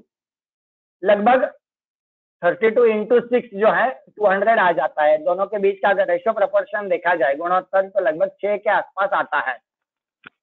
What does it mean? 1 ग्राम अगर मर्क्यूरी वेट करके अगर हमने ले लिया तो उसमें जितने भी एटम्स या मॉलिक्यूल, सिंगल एटम का मॉलिक्यूल है इसलिए यहाँ पर एटम और मॉलिक्यूल बदलते नहीं इनमें, तो जितने भी एटम्स मर्क्यूरी के 1 ग्राम मर्क्यूरी में आने वाले हैं, अगर 1 ग्राम उतना ही अगर हम गंधक सल्फर ले लेते हैं तो उससे नंबर ऑफ एटम्स 6 गुना बढ़ जाता है। तो उल्टी अगर भाषा में अगर बता दूं तो अगर कोई एक एक्स नंबर ऑफ एटम्स अगर हम मर्क्यूरी का ले रहे हैं तो उसके लिए जितना हमें मर्क्यूरी चाहिए होगा, मान लो मैंने मेरा नंबर ले लिया, इतना मर्क्यूरी मुझे चाहिए है। अगर वो 60 ग्राम मर्क्यूरी होता है तो उससे 1/6 सल्फर में ही जो है वो उतने आइटम्स आ जाते हैं। 10 ग्राम सल्फर और 60 ग्राम मर्क्यूरी, इन दोनों में नंबर ऑफ आइटम्स जो है वो एक दूसरे से कंपेरेबल है। हमने देखा था मर्क्यूरिक सल्फाइड जो बन रहा है वो HgS है, means 1 Hg 1 S combining with each other. This is numerical comparison, number से होता है। एक मर्क्यूरी का एटम और एक सल्फर का एटम मिलते हैं, इनका वजन कितना है उससे उस टाइम पर कंसर्न नहीं होता। तो 6:1 प्रोपोर्शन में चीजें मिलती हैं। तो 60 ग्राम मर्क्यूरी लेंगे तो वो 10 ग्राम सल्फर के साथ में कंबाइन होता है। अगर जो हमारा कज्जली बनाने का जो स्टैंडर्ड याद करेंगे तो हम जनरली समगुण कज्जली बनाते हैं, जितना पारद लिया था उतना ही गंधक लेते हैं। तो 60 ग्राम मर्क्यूरी के हिसाब से अगर उसमें हमने 60 ग्राम गंधक डालकर कज्जली बनाई होती तो यही हम जो शुरू में कूपी पको रसायन के इनिशियल स्टेजेस में जो रॉड चला कर गंधक जो उड़ा देते हैं वही वो ऊपर का 50 ग्राम गंधक उड़ जाता है और जो लास्ट का 10 ग्राम बचा हुआ है वो इसके साथ में मिलता है। तो 60 ग्राम गंदा मर्क्यूरी और 10 ग्राम सल्फर ये मिलकर HGS बनता है। तो 70 ग्राम का जो है वो थ्योरेटिकल आउटपुट आता है। प्रोसेस लॉस फिर उसमें भी जो है वो परत की गतियां वगैरह सारा गणित अगर देख ले तो 60 से 65 ग्राम के बीच में आपको जो है वो मटेरियल मिल जाएगा। दूसरी भाषा में बताऊं, ये इसलिए बता रहा हूँ कि भाई अगर आप एक बैच बनाने जाते हो, आपको अगर आज फार्मेसी में खड़ा कर दिया और 5 किलो रक्त सिंदूर चाहिए है, बताइए कितना मटेरियल लेकर शुरू करेंगे। इसके लिए जो है ये गणित बताया जा रहा है सारा, इसको रखना याद रखना इसलिए जरूरी होगा। प्योरली क्लिनिकल एस्पेक्ट में जिनको सोचना है शायद उन लोगों के लिए इस स्लाइड की जरूरत ना रहेगी औषधि निर्माण की दृष्टि से, लेकिन इसकी अहमियत काफी ज्यादा है। तो मान लीजिए अगर आपको 100 ग्राम रक्त सिंदूर बनाना है तो लगभग आपको 85 ग्राम मर्क्यूरी और 15 ग्राम सल्फर उसमें यूज हो जाएंगे। प्रोसेस लॉस वगैरह देखते हुए और थोड़ा सा 10-15% ऐड कर दीजिए मटेरियल को और उस हिसाब से बनाइए तो जो है मटेरियल बन जाएगा। तो मैं जो पीछे बात करते करते छोड़ दिया था कि जहां पर मटेरियल स्वांगशीत ठंडा होते होते जहां पर कंडेंस हो गया, कंडेंसेशन की साइट के हिसाब से ही जो है वो हम कुपिपक्व रसायन के अलग अलग टाइप्स बनाते हैं। तलस्थ, गलस्थ और उभयस्थ। तल बॉटम, अगर कुपी तोड़ने के बाद में, बॉटल तोड़ने के बाद में आपको आपका मेडिसिन बॉटम में मिल गया, उसको आप तलस्थ रसायन बोलेंगे। अगर नेक में मिल गया, गला ऊपर अगर मिल गया वो गलत है। कुछ मेडिसिन ऐसी भी बनती है जो थोड़ा पोर्शन ऊपर भी मिलता है, कुछ पोर्शन नीचे भी मिलता है, तो वो उभयस्थ है, एट बोथ प्लेसेस। कुछ तल में भी है, कुछ गल में भी है। कंडेंसेशन की साइट कौन सी थी उस पर जो है ये डिपेंड करता है। तो अलग अलग प्रोडक्ट्स में जो है आपको अलग अलग तरीके से मिल जाएगा। एक खास एग्जांपल यहाँ पर दे रहा हूँ मकर ध्वज रस का। मकर ध्वज में सुवर्ण, पारद और गंधक, इन 3 चीजों का इंग्रेडिएंट्स का जो है वो ये मेडिसिन बनाना एक्सपेक्टेड है, अपेक्षा यही है कि इन तीनों से में बन जाए। थियोरेटिकली मकर ध्वज गलस्थ रसायन है, ऊपर बनने वाला। बनने के बाद में सारा का सारा पोर्शन जो है वो बोतल के गले में आपको मिलना चाहिए, पेंदे में कुछ ना रहे। लेकिन प्रैक्टिकली जब मकर ध्वज बनाते हैं तो आपको ऊपर सिर्फ मर्क्यूरी सल्फाइड चढ़ा हुआ मिलता है। यूज किया हुआ लगभग सारा का सारा सोना जो गोल्ड है वो तल में, पेंदे में ही बोतल के बचा हुआ मिल जाता है। आज तो मकर ध्वज में फिर उसको अलग अलग परंपराओं में कोई लोग फिर उसी को पाउडर करते हुए उसी में मिला भी रहे हैं, कोई उसे हटा भी रहे हैं। अपने अपने परंपराओं से लोग चल रहे हैं। अभी तो बात मैं थ्योरेटिकल कर रहा हूँ। तो यहाँ मैंने बताया था कि आइडियली मकर ध्वज गलत होना चाहिए था। तो यहाँ पर एक थोड़ी सी जो है वो मिसिंग लिंक है। अगर मकर ध्वज का रेफरेंस अगर देखेंगे, शुरू में ही आता है पलम मृदु स्वर्ण दलम रसेंद्रात पलाष्टकम षोडश गंधकस्य। एक पल सोना उन्होंने बताया हुआ है, लेकिन वहां एक छोटा सा वर्ड आता है मृदु। सिर्फ एक पल स्वर्ण नहीं बोला, मृदु स्वर्ण दल बोला है। इसको एक मृदु करने की कुछ प्रोसीजर रसशास्त्र की परंपराओं में से विलुप्त हो गई है। आज हमें नहीं पता है स्वर्ण को मृदु कैसे करना है। हम यूं ही स्वर्ण का शोधन करते हैं, उठाकर डाल देते हैं, इसलिए हमारा स्वर्ण मकर ध्वज में अंदर नहीं मिलता, वो फिर से जो है वो तल में बचा हुआ मिल जाता है। मकर ध्वज गलत रसायन होते हुए भी ये बॉटम में बचा हुआ मिलेगा। खैर, क्योंकि रसशास्त्र में एक तो पहली परंपरा ये रही कि रसशास्त्र हमेशा गोपनीय रखने की विद्या मानी गई। कुछ शुरू के उसके तांत्रिक बैकग्राउंड का प्रभाव रहा, या जो भारत की सारी विद्याओं के बारे में हमें देखने को मिलता है कि बीच में अचानक से आए हुए इस्लामिक इन्वेजन और पॉलिटिकल इंस्टेबिलिटी की वजह से हमारी बहुत सारी विद्या शाखाएं टूट गई है, ज्ञान विलुप्त हो गया है, उसका भी कुछ प्रभाव है। तो जो भी है आज की डेट में इसमें की कुछ विलुप्त परंपराओं की वजह से इसमें प्रॉब्लम हो रहा है। तो उस वजह से ये कुछ अपनी गलती से उभयस्थ में ट्रांसफर हो गया है, गलत होते हुए भी। लेकिन अगर ओवरऑल देखा जाए ये कंसेप्ट बहुत ही सक्सेसफुल रहा इस तरीके से कुपिपक्व बनाने का। तो कुपिपक्व जो कल्पना है, मेरे ख्याल से ये भी सभी लोग जो है वो देखते होंगे। कार्टून्स भी तो सबको पता ही है। एक शिवा का कार्टून आजकल बहुत फेमस है निक चैनल पर का। 10-12 साल का बच्चा है, साइकिल वगैरह उड़ाकर चलाता है, ठीक है, कार्टून का हीरो है, अपना अजीबो गरीब कारनामे करता रहता है। मैं जो यहाँ पर बताना चाह रहा हूँ, एक स्पेसिफिक इंस्टेंस बस मुझे उस शिवा का कोट करना है। उसे कोई भी अगर बच्चे करते हुए पुकारता है, वो तुरंत उसको डांट देता है, बच्चा मत कहना अंकल। छोटा है पर काम बड़ा करता है। इसी तरीके से ये कुपी पकवा रसायन में हम देख सकेंगे। बहुत ही रिसेंटली इंट्रोड्यूस्ड कल्पना, मैंने शुरू में ही बताया था, मुश्किल से 200-300 साल पुरानी है। अगर हम पुराना इनिशियल स्वरस पाठ वगैरह से अगर कंपेयर करें तो हजारों सालों के पुराने के सामने तो ये बहुत ही छोटा बच्चा है। पर बच्चा मत कहना, कुपी पकवा रसायन बहुत ही अच्छे सा काम में आता है। बनाना एक बार अगर आप अच्छे से बनाने लगे, इतना श्योर शॉट है अच्छे से बनता है, तो लोगों ने इसका अप्लाइड यूजेस में इस कंसेप्ट को उठाकर, बेसिक कंसेप्ट यूज के इजाद किस लिए हुआ, इनोवेशन का एक इवोल्यूशन किस लिए था, पारद और गंधक की जो एक अच्छी सी मूर्छना दृढ़ बंध के साथ बनाने के लिए। लेकिन इस कंसेप्ट को लोगों ने दूसरे चीजों में भी यूज करना शुरू कर दिया। रसायन सार नाम का एक ग्रंथ है, इन्होंने जो है वो भस्म में भी जो है वो शराब संपुट में बनाने के बजाय कुपीपक्व तरीके से भस्मों का निर्माण बताया हुआ है। क्यों? वो कहते हैं कि भाई ताम्र और कज्जली मिलाकर आप रखेंगे शराब संपुट में, ताम्र का तो भस्म हो जाता है, लेकिन जो कज्जली थी उसका क्या हो गया, पारद और गंधक दोनों तो हवा में उड़ गए। ठीक है, ताम्र भस्म में अच्छे से गुण आ गए, अच्छे से बन गया, we will not call it as a wastage, but अगर आम के आम गुठलियों के दाम मिल जाए तो क्या बुराई है। तो उन्होंने जो है वो इसी ताम्र भस्म को वो कुपीपक्व रसायन से बनाते हैं शराब संपुट के बजाय। वो कहते हैं कि बोतल के नीचे जो है वो ताम्र की पूरी प्रक्रिया होकर मुझे ताम्र का भस्म मिल जाएगा, और उसी समय गुठलियों के दाम जो शराब संपुट में पारद गंधक की कज्जली जो धूम गति से उड़कर जाने वाली थी वेपर बनकर, उन वेपर्स को भी ऊपर कंडेंस करते हुए रस सिंदूर भी बन गया। फिर साथ ही साथ में ताम्र भस्म के साथ बनते हुए उसमें कुछ ताम्र के भी गुण आ गए, तो उन्होंने उसको रस सिंदूर नाम देने के बजाय ताम्र सिंदूर दे दिया, और बताया कि भाई इस तरीके से भी जो है वो यूज हो जाता है। तो एक नीचे ताम्र भस्म बनेगा, ऊपर एक सिंदूर बनेगा, इसको भी जो है वो रस सिंदूर के तौर पर और ताम्र के गुणों के साथ वाला रस सिंदूर के दृष्टिकोण से जहाँ चाहिए वहां पर यूज कर लीजिए। कज्जली का वेस्टेज रोकने के लिए एक अच्छा सा यूज कर लिया, अप्लाइड एस्पेक्ट, एक चीज का दूसरे चीज में यूज।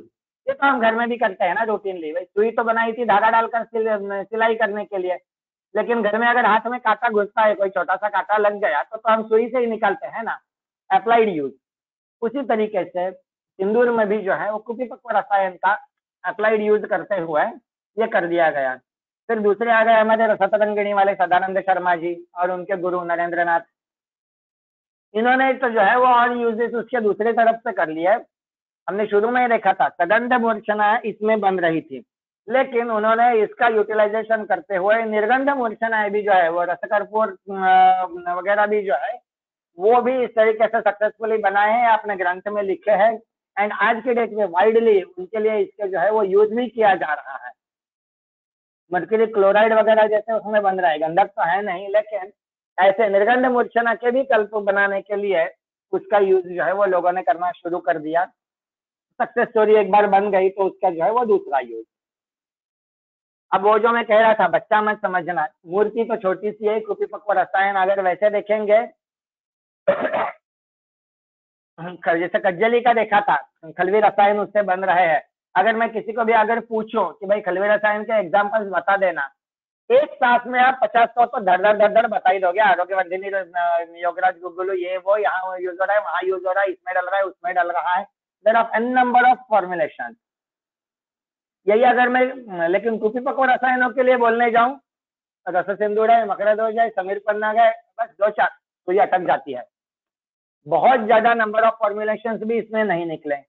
एक तो छोटा बच्चा, लेट इवॉल्व, फिर बहुत ज्यादा वाइड भी नहीं हुआ, लेकिन फिर भी सक्सेस इतना जबरदस्त था कि एडॉप्ट बहुत अच्छे से हो गया है। लिमिटेड चीजें पर श्योर शॉट यूज में हर जगह आपको मिलेगी। रसशास्त्र पूरा का पूरा पारद को सेंटर बनाकर बनाया गया।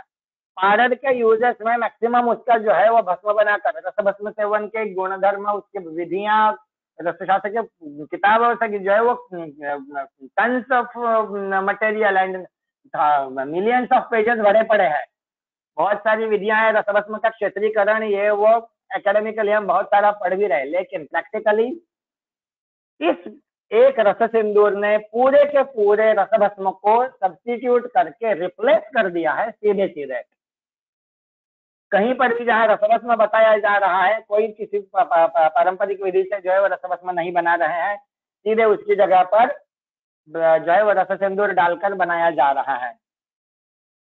छोटी सी मूर्ति है पर कीर्ति जो है वो बड़ी जबरदस्त है। हर जगह पर जो है ये यूज में आ गया, क्योंकि सक्सेस अच्छा था, डेफिनेटली बनता है, बनाने में कोई झंझट नहीं है। बाकी बहुत सारे जैसे रसभस्म के वगैरह जाओ, थ्योरी पढ़कर भी सामने मेथड रखी हुई होगी आपके रेफरेंस, आप पढ़कर बना नहीं सकते, क्योंकि उसमें बीच में जो है वो बहुत सारी अनटोल्ड लैक्यूना होते हैं। कुपी पक्व रसायन के इस विधि में ऐसा कोई अनटोल्ड लैक्यूना नहीं है, सीधे सीधे जो डालो वो बन जाता है। आप एक करने गए और दूसरा ही चीज बन गया, ऐसे नहीं होता। बनाने निकले थे गणपति और बन गया बंदर, ऐसे जो है वो कुछ आपका आउटकम में जो है वो गलती नहीं होती। मूर्ति बनाने वाले के हाथ से गलती हो जाती है ना, ऐसे भाई ऐसा करो ऐसा करो ऐसा करो, लोग लेकर मूर्ति तो बनाने निकलते हैं, एम होता है गणपति बनाना, हाथ में जब आता है देखते हैं बंदर बन गया। इसमें ऐसी गलती नहीं होती। रसभस्म में अनसक्सेस बहुत ज्यादा चांसेस है, लेकिन यहाँ पर नहीं होता, तो इसलिए आ गया। तो हाइट हो गई। रसतरंगिणी ने तो सीधे बता दिया कि उक्ते पारद मात्रे तो प्रयोगेश सुनिश्चितम योजयेद रस सिंदूरम। जहां पर भी पारद, अगर सिंगल पारद का भी नाम लिया गया है, गंधक नहीं डाला गया, वहां पर भी रस सिंदूर डाल दो, क्योंकि अकेला पारद तो यूज होना है नहीं, मूर्छना तो होनी ही है। तो कुपी पक्व जो है ये डिफॉल्ट मूर्छना बन गई पारद की। मुश्किल होते हुए भी कज्जली के बजाय रस सिंदूर ने ये जगह ले ली। डिफॉल्ट मूर्छना में, डिफॉल्ट में पारद जब अगर बोल दिया गंधक के बिना तो रस सिंदूर यूज कर दो, रसभस्म बोला है रस सिंदूर यूज कर दो। इतना वाइड यूज में आने के बाद that itself only a single point tales how it is successful and how it is useful. बहुत सारे विवेचन जो है वो उसका रसशास्त्र के दृष्टिकोण से हो गया, बहुत सारे क्लिनिकल पर्सपेक्टिव में इसके है, और मेनली तो हमें आखिर यूज जो है वो क्लिनिकल ही करना है, तो उस हिसाब से भी जो है थोड़ा इसका दृष्टिकोण देख लेता हूँ।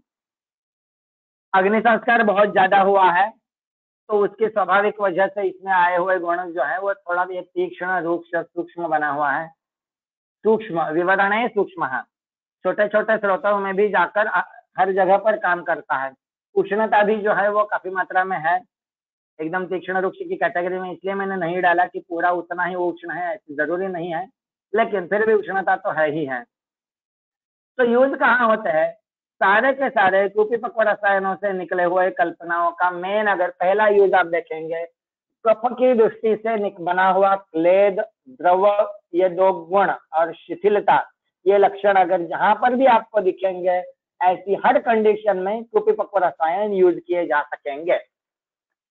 इंद्र भगवान के पास में भरद्वाज मुनि पहुंच गए थे ना आयुर्वेद सीखने के लिए, बस उनको त्रिसूत्र आयुर्वेद बताया था, हेतु लिंग औषध बोल दिया, पढ़ा दिया आयुर्वेद, जा और काम कर, 3 शब्दों में पूरा आयुर्वेद सिखाया गया था। वैसे अगर कुपी पक्व रसायन का क्लिनिकल यूसेज अगर ऐसा मैं त्रिसूत्र में बताना जाऊं तो मैं बताऊंगा क्लेद, द्रव और शैथिल्य। जहां जहां पर ये संप्राप्ति में इनका संबंध आ रहा है, ऐसी हर जगह पर आप इसको यूज कर सकते हैं। प्राणवायु स्रोत की बीमारियां, श्वास वगैरह जैसी, जहां पर कफ का स्त्यानता से जो है वो परिणाम दिख रहे हैं, उसी से वातदुष्टि वगैरह हो रही है, ऐसी तो हर जगह पर रस सिंदूर वगैरह यूज करो, कफ का विलयन अच्छे से हो जाएगा।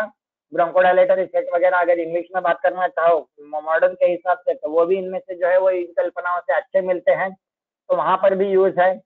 न्यूकोलाइटिक इफेक्ट बोलना चाहो उसको भी बोल दो, छोड़ दो। I don't want to go in more details of modern pharmacology, वो हमारा प्रांत है नहीं, अपने प्रदेश में ही काम करे बेटर है। तो क्लेद की फिर उसमें द्रवता, उसी में आ गए शोषण का वायु का वजह से अगर उसमें स्त्यानता आ गई हो तो वो, और अगर इनके द्रवता वगैरह की वजह से धातुओं में आने वाली शिथिलता, इन सब को रेगुलेट करने के लिए ये सारे रस सिंदूर और अलाइड इसके जो भी भाई बहन हैं, इनके परिवार के कुंबे के लोग सारे कुपी पक्व वाले इनमें अच्छे से काम करते हैं। इसी तरीके का दूसरा मेन व्याधि राजयक्षमा, या इससे अलाइड जो भी व्याधियां बन रही है इस समूह में की, जो इस ग्रुप में आने वाली, बहुद्रव श्लेष्मा दोष विशेष बताया हुआ है ना, द्रव गुण की वृद्धि है इसमें, तो उसका शोषण जहां पर भी करना है, इसलिए राजयक्ष्मा संबंधित अगर आप कोई भी मेडिसिन देखेंगे, आपको इनमें जो है वो रससिंदूर या ऐसे रिलेटेड जो है वो कुपिपक्व रसायनों के बने हुए प्रोडक्ट का यूज मिल जाएगा। सिमिलरली प्रमेह में भी जो है वो सारे धातुओं में आने वाली शिथिलता और क्लेद, इनका ही जो है वो ज्यादा प्रचुर मात्रा में जो है आपको परिणाम दिखेगा। इन्हीं की वजह से जो है वो प्रमेह की संप्राप्ति सारी बन रही है। इसलिए वहां पर भी जो है आपको ये कुपिपक्व रसायनों का यूज मिल जाएगा। मैं जस्ट ब्रॉडली बताया जा रहा हूँ, अलग अलग पूरा जो है वो दोषम बलम कालन के हिसाब से बनने वाली अवस्थाएं जो है उतना विशद करना, फिलहाल एक तो मैं खुद क्लिनिशियन हूँ नहीं, तो मैं सैद्धांतिक ही ज्यादा जाना चाहूंगा और निर्देश मात्र करते हुए आगे बढ़ रहा हूँ। तो प्रमेय के और उसके आनुषंगिक व्याधियों में हर जगह पर जो विकल्प यूज हो रहे हैं, उनमें आपको कुपिपक्व रसायनों का यूज जो है वो अच्छे से मिल जाएगा। मैंने शुरू में ही जो ये रूक्ष और तीक्ष्ण गुणों का रिलेटेड अब तक हमने उसका देख लिया। अब मैं आ रहा हूँ उसके सूक्ष्म गुण के तरफ।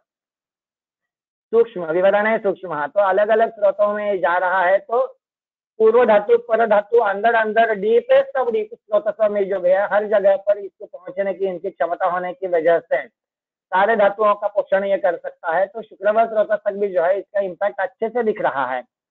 इसलिए शुक्रवार स्रोत से रिलेटेड अगर बीमारियों की बात करें तो वहां पर भी जो है वो क्लैद्य वगैरह से अगर कहीं पर चाहिए है या शुक्र शोधन वगैरह के लिए भी चाहिए है, शुक्र दुष्टि या उसकी हानि से रिलेटेड कोई भी व्याधियां हैं, वहां पर आपको कुपिपक्व रसायनों का जो है वो उपयोगिता अच्छी खासी दिख जाएगी। व्याधि के हिसाब से हो गया। फिर अगर स्वास्थ्य के हिसाब से भी देखा जाए, रसायन और वाजीकरण, वही अभी जो बताया था कि सारे धातुओं पर काम करने की इनकी क्षमता की वजह से और पारद है बेसिकली, तो रसायन में और वाजीकरण में उसका इम्पैक्ट आना ही था। तो ये कुपिपक्व रसायनों का यूज जो है अगर मतलब ब्रॉड एरियाज अगर देखे जाए तो इन एरियाज में कुपिपक्व रसायन आपको अच्छे से यूज होते हुए मिलेंगे। Subject to specific condition, specific drugs whatsoever, वो तो हमेशा हमारा होता ही है। पुरुषम वीक्ष्या, बहुत सारे इसके जो है वो महिमा मंडन तो हो गई, लेकिन जब हमें उसको इसमें जाना है, अच्छा एक चीज जो है यहाँ पर मैं बताना भूल गया, लिखा था लेकिन इसका थोड़ा वापस जा रहा हूँ। शुक्रवार स्रोतस के यूजेस में इसको आपको मैंने रिफ्रैक्टरी फेज का भी खास करके जो है वो इसमें मेंशन किया हुआ है। बहुत सारे बाकी भी जो है वो शुक्रवार स्रोतस पर काम करने वाले और वाजीकरण के तौर पर काम करने वाले मेडिसिन मिलेंगे। कुपिपक्व रसायनों में से जो है मकरध्वज वगैरह जैसे यहाँ पर जो यूज होता है, इनका एक खास यूज आपको मिलेगा। हम वाजीकरण औषधियों में जो है वो दो कैटेगरीज मेनली करते हैं, एक शुक्र श्रुति, एक शुक्र वृद्धि। श्रुतिकरम के किंचित श्रुतिकरम, किंचित वृद्धिकरम, किंचित श्रुति वृद्धिकरम, 3 प्रकार हमने उसमें जो है वो किए हुए हैं। लेकिन एक स्पेसिफिक कंडीशन और भी होती है वाजीकरण के फलश्रुतियों में, हमें हर जगह पर इसलिए लिखा हुआ मिलेगा वृद्धोपितरण स्पर्धी। और इसका स्पेसिफिक कुपिपक्व का मैं एक ही पॉइंट बताना चाहूंगा, रिफ्रैक्टरी फेज मीन्स एक इंटरकोर्स के बाद में दूसरा इंटरकोर्स भी अगर आदमी फिर से करना चाहे तो बीच में जो एक रिलैक्स कंडीशन आती है उसका ड्यूरेशन उस रिफ्रैक्टरी फेज को भी एक कम करके दे देता है। वाजीकरण के हिसाब से वाजी व सामर्थ्य एक तो समर्थता से हो ही गया, लेकिन अगर रिपीटेड भी अगर आदमी आनंद लेना चाहे उस कंडीशन में इन कुपिपक्व रसायनों के प्रोडक्ट का जो है वो खास यूज मिल जाता है। फिर से आदमी जो है वो फिर से तैयार होकर जो है वो उस प्रक्रिया में आ जाना चाहे तो यह कल्प जो है इस कल्पना के अच्छे से काम में आ जाते हैं। अब नेक्स्ट इसमें आ जाता हूँ ड्रॉबैक्स पर। महिमा बहुत सारी हो गई, लेकिन कोई भी चीज एकदम 100% अच्छी तो होती है नहीं। जब हम विमर्श ले रहे हैं तो अच्छाइयों के साथ में बुराइयां भी बताना जरूरी है। तो कुछ बताते हुए जो है वो हम समारोह की तरफ चलते हैं कंक्लूडिंग के लिए। तो ड्रॉबैक, प्रोसेसिंग थोड़ा तो टीडियस है ही है, कितना भी बताए अच्छे से बनता है, सब कुछ क्लियर है, लेकिन वो आलू का यंत्र बनाओ उसके लिए घड़ा चाहिए, ये चाहिए वो चाहिए, आलू ऐसी चाहिए, कुपी ऐसी चाहिए, तो बनाने की प्रोसेस जो है वो काफी टीडियस है, उसको एक्सेप्ट करना ही पड़ेगा। फिर स्टेप्स बहुत ज्यादा होने की वजह से और बहुत सारी प्रिकॉशंस लेनी पड़ती है। फिर बीच में वो चौकअप होना है, ये है, कुपी अच्छे से बननी चाहिए, तो इफ्स बट्स डूज डोंट इतने बढ़ जाते हैं कि बनाने वाले को अच्छे से मास्टरी हो तो ही हो सकता है। नया नवेला कोई उठकर अगर बनाने जाएगा, फेल्यूर के और 1000 के ही चांसेस ज्यादा है। इसलिए प्रिकॉशन, मास्टरी, ड्यू सुपरविजन, सारी चीजें जो है वो जरूरी हो जाती है। प्री रिक्वायरमेंट, संभाल उपकरणों की जरूरत बहुत ज्यादा है। रेती भी चाहिए, मिट्टी भी चाहिए, कपड़ा भी चाहिए, बोतल भी चाहिए, समय भी चाहिए, सुखाने के लिए चाहिए। अचानक से उठकर कर नहीं सकेंगे, पहले से सारा करते हुए आके जाओ। चावल चढ़ा है जैसा फट से चावल ले लिया, धो दिया, बना दिया, नहीं है। ये इडली बनाने जैसा है, 2 दिन पहले से भिगा के रख दो, ये करो फिर बनाओ। इस तरीके से जो है without pre planning you can not go for this preparation. यही सारी दिक्कतों के चलते हुए पॉपुलर भी बहुत ज्यादा नहीं है। Popular in the sense of, मैंने पहले ही बताया था, ये मेरे खुद से कॉन्ट्राडिक्ट नहीं कर रहा हूँ। एज रस सिंदूर तो बहुत ही पॉपुलर है, सवाल ही नहीं, लेकिन अलग अलग कल्पना इसकी जो है वो बहुत ज्यादा नहीं बनी इस तरीके से। इसलिए जो नेक्स्ट में मैं लिख रहा हूँ, range of products is not very wide. बहुत ज्यादा पॉपुलर होते हुए, जैसे खलवी रसायन पॉपुलर हो गया, लोगों ने कुछ भी अपने एक्सपेरिमेंट करते हुए जो है वो everybody has contributed and added on the product. तो नई नई नई चीजें बढ़ती जाती है, और भी आपको जो है वो नए नए फॉर्मूले भी बहुत सारे मिलेंगे। सूपी पकवों का यूज से नए फॉर्मुलेशन का बहुत ज्यादा बना रहा है, ये भी आपको नहीं दिखेगा। तो ये पॉपुलैरिटी कम होने का भी जो है ये एक प्रॉब्लम है। ये सारी चीजें जो है ये इसके प्रोडक्शन के या एक बनाने वाले के हिसाब से बता दी। हम थोड़ा सा क्लिनिशियन के लिए आने वाले ड्रॉबैक में जाते हैं। एक बहुत अच्छा सद्गुण इसमें है, जवाई झट से बॉडी में लेते ही जो है वो इलेक्ट्रिक करंट जैसा फैल रहा है, पूरे बॉडी में फैल जाता है, और सभी जगहों पर जो है वो सारे स्रोतों में पहुंचते हुए हर टिश्यू तक अपना काम दिखाने के लिए ये कैपेबल है। लेकिन कई बार क्या हो जाता है, बहुत शार्प, बहुत स्पीडी होना भी जो है ना काम में नहीं आता। जैसे फ्लाइट बहुत अच्छी है, तेज स्पीड से जा रही है, मैं यहाँ दिल्ली में बैठा हुआ हूँ, मैं यहाँ से चेन्नई जाना चाहूँ तो मेरे लिए जो है वो flight is the best option. लेकिन अगर मैं नेक्स्ट गली में के मेरे बगल के फ्रेंड के घर में जाना चाहूँ तो यही प्रॉब्लम रस सिंदूर और इन कुपिपकों के कल्पों के साथ में है। ये सारे के सारे व्यवहारी है, तो ये बॉडी में जाते ही पूर्वम व्याप्ता खिलम कायम तथा पाकाय कल्पते व्यवहारी तो जैसा भंगा पेनम चाहिए समझ, जो शारंगल ने बताया था, बॉडी में जाते ही सभी जगहों पर फैलने की जो है वो इसकी जो आदत है, ये कभी कभी हमें प्रॉब्लम करती है। भाई अच्छा ये तो तुरंत जा रहा है, नहीं, कभी कभी प्रॉब्लम इसलिए है कि जहां ये तुरंत फैलकर शरीर में व्याप्त, तो पूरा व्याप्त होने की वजह से रक्त धातु में तुरंत जो है वो समा जा रहा है। तो रक्त एंड ऑनवर्ड के धातुओं में अगर कहीं पर भी काम चाहिए होगा, माउस में मज्जा शुक्र तक या इवन ओज भी, पकव रसायन जो है वो बेस्ट चॉइस रहेगा। लेकिन रक्त धातु से पहले वाली जो चीजें है वहां पर इसका काम उतना अच्छे से नहीं दिख पाता। वही स्लाइड से बगल की गली में नहीं जा सकते वाली जो स्टोरी बता रहा था, वो कंडीशन इसमें हो जाती है। तो आमाशय में अन्नवत स्रोतस्व या अगर कहीं पर संप्राप्ति हो, एक्शन अगर वहीं पर एक्शन चाहिए होगा, या रसधातु जो है वो दुष्ट हो गया हो, रसधातु दृष्टि से बने हुए कोई विकार हो दिया हो, सिंपल ज्वर भी ले लो रसधातु वाला, इनमें या आम की वजह से होने वाला कोई विसूचिका वगैरह जैसा कोई आम का जो फूल पचन के आम की प्रॉब्लम से होने वाले डिसीजेज, इन जगहों पर रस सिंदूर या इस फैमिली के कोई कुपिपक्व रसायन मुश्किल से ही काम में आते हैं। इनका यूज ज्यादा नहीं हो सकता क्योंकि ये तुरंत रक्त में चले जाते हैं। रस धातु पर इनका काम या अन्नवत स्रोत पर, आमाशय पर नहीं दिख पाता। ऐसी कंडीशंस में इनका यूज नहीं हो रहा है। इसलिए आपको ज्वर के कल्प में, जैसे एग्जाम्पल अच्छा सा दे दो, आनंद भैरव रस दोनों है उसके वजह से, एक ज्वर का एक काफ का है। ज्वर का अगर है तो वहां पर आपको इसलिए हिंगुल का यूज मिलेगा। हिंगुल भी जो है मर्क्यूरिक सल्फाइड है, ये भी रेड है वो भी रेड है बस। लेकिन रस सिंदूर जो था वह अग्नि संस्कार से हमने आर्टिफिशियली बनाया हुआ है। हिंगुल भूमि में बना हुआ एक अपने से स्वाभाविक तौर से पाया जाने वाला मिनरल है। तो उसमें अग्नि संस्कार कम होने की वजह से वह कुछ गुरु है, इसलिए उसमें जो है ये व्यवहारिक गुण नहीं है। तो अगर सिमिलर एक्शन चाहिए है लेकिन व्यवहारिक गुण नहीं चाहिए हो तो रस सिंदूर की जगह पर हिंगुल का यूज करते हुए काम चलाया जाए। आपको ज्वर के कल्पों में कहीं पर अगर आप देखेंगे तो इसलिए जो है वो हिंगुल का यूज मिलेगा, रस सिंदूर का नहीं। अतिसार भी में वही हालत है, ज्वरातिसार में भी वही है, और पाचन के लिए अगर हो रहा है तो पाजल पे तो कहीं कहीं कज्जली मिल जाएगी, लेकिन वहां पर भी हिंगुल का यूज आपको जो है वो मैक्सिमम दिख जाएगा। तो ये भी कुछ इसका जो है ड्रॉबैक है। तो इन तरीकों से अलग अलग से मुझे जैसे भी इसका बताना था, मेरे ख्याल से मैंने कुछ आपके सामने रखा है। सारंग गृह्णीयात् शुभमस्तु। Thanks to all the audience and to speaker. Back to doctor Prasad Kulkarni please. हाँ, धन्यवाद सर। सर ने बहुत सुंदरता से जो कुपिपक्व रसायन के विषय में विवेचन किया है। तो मेरे हिसाब से तो ये सब न केवल रसायनशास्त्र के विद्यार्थी, सभी क्लिनिशियन, सभी आयुर्वेद प्रैक्टिशनर के लिए भी ये लेक्चर जो है वो प्रबोधन करने वाला है, इसमें कोई राय नहीं है। सर, एक दो सवाल है कि क्या कुपिपक्व रसायन निरुपस्तंभित वात जैसी कंडीशन में यूज कर सकते हैं या नहीं?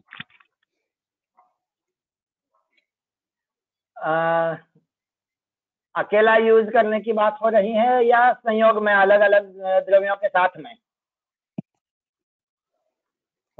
ऐसा कुछ नहीं सवाल में पूछा गया, लेकिन नहीं, अभी अच्छा। जिन्होंने सवाल पूछा है वो अगर सामने है तो क्या इसको स्पष्ट कर सकेंगे?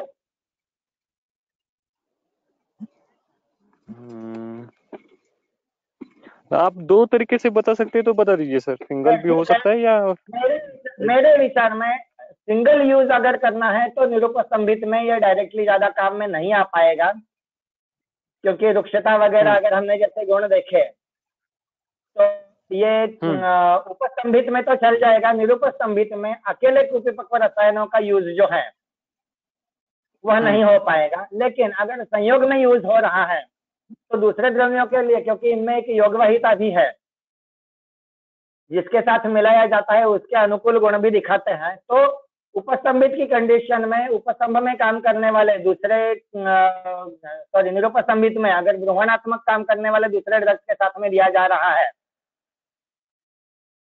माइनर अमाउंट में तो चल जाएगा, बट ऑब्वियसली उपस्तंभित में तो प्रेफर्ड है, निरुपस्तंभित में उतना इसको प्रेफर नहीं करेंगे। I do agree. Okay sir. Can rasakalpa formulation be divided used based on the trividha roga मार्ग? त्रिविध रोग मार्ग के अनुसार रसकल्प फॉर्मुलेशन को डिवाइड कैसे कर सकते हैं? त्रिविध रोग मार्ग मीन्स शाखा, यानी शाखा। हाँ हाँ हाँ, शाखा मध्यम। नहीं, क्योंकि ये तो जो काष्ठौषधि में तो ऐसा कौन सा कल्प है जिसको आप इस तरीके से डिवाइड कर सकोगे? I don't think so. तो इसकी व्याप्ति तीन ही रोग मार्ग में है। मेरे नॉलेज में जो ये वनस्पति बेस्ड रसशास्त्र, ये सॉरी आयुर्वेद के ड्रग में भी कोई ऐसा तो क्लासिफिकेशन नहीं किया जा सकेगा एज पर माई इंफॉर्मेशन। संजीवनी मट्टी को आप कोष्ठ की है या शाखा की है या कोष्ठ शाखा दोनों की, ऐसा कोई त्रिविध मार्ग के हिसाब से बता पाओगे क्या? या चितोपलादि को बता पाओगे? नहीं है ना। अब चितोपलादि जिसमान ज्वर में यूज कर लिया, अब तो ज्वर में आ गया तो क्या बच गया? सही बात, सही बात। तो आई और एक डोंट सवाल है सर। Okay sir. शुक्रवह स्रोतु दृष्टि हेतु शस्त्रशार अग्नि जैसे उष्ण तीक्ष्ण गुणात्मक है, तो ऐसे ही गुणों वाला कुपिपक्व रसायन शुक्रवह स्रोतु दृष्टि में कैसे यूज कर सकते हैं? कफ द्वारा आवरण है तो समझ सकते हैं, लेकिन बाकी पैथोलॉजी में ऐसी उष्ण तीक्ष्ण दवाई शुक्र दृष्टि में कैसे काम करेगी? दृष्टि जनरली शस्त्र और अग्नि की भी अगर आ रही है, शस्त्र का तो खैर अभी मैं बात नहीं कर रहा हूँ पहले, लेकिन क्षार अग्नि वगैरह की भी अगर आप दृष्टि देखते हैं तो इनमें भले सकृत अगर पहले एट फर्स्ट साइट आपको लगे कि ये तो उष्ण तीक्ष्ण था, लेकिन अग्नि का सिंपली आप देख लीजिए, क्षार का भी देख लीजिए, जो शरीर पर आने वाला जो इफेक्ट है, जो एडवर्स इफेक्ट है, वो तो उसके वजह से बाद में जो क्लेड बढ़ रहा है उसी से हो रहा है ना।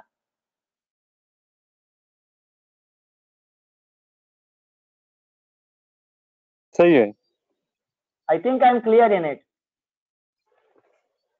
क्षार का यूज भी ज्यादा करने के लिए चरक ने जो मना किया है, वहां पर भी हम यही देख रहे हैं ना, लेड बढ़ रहा है शरीर में।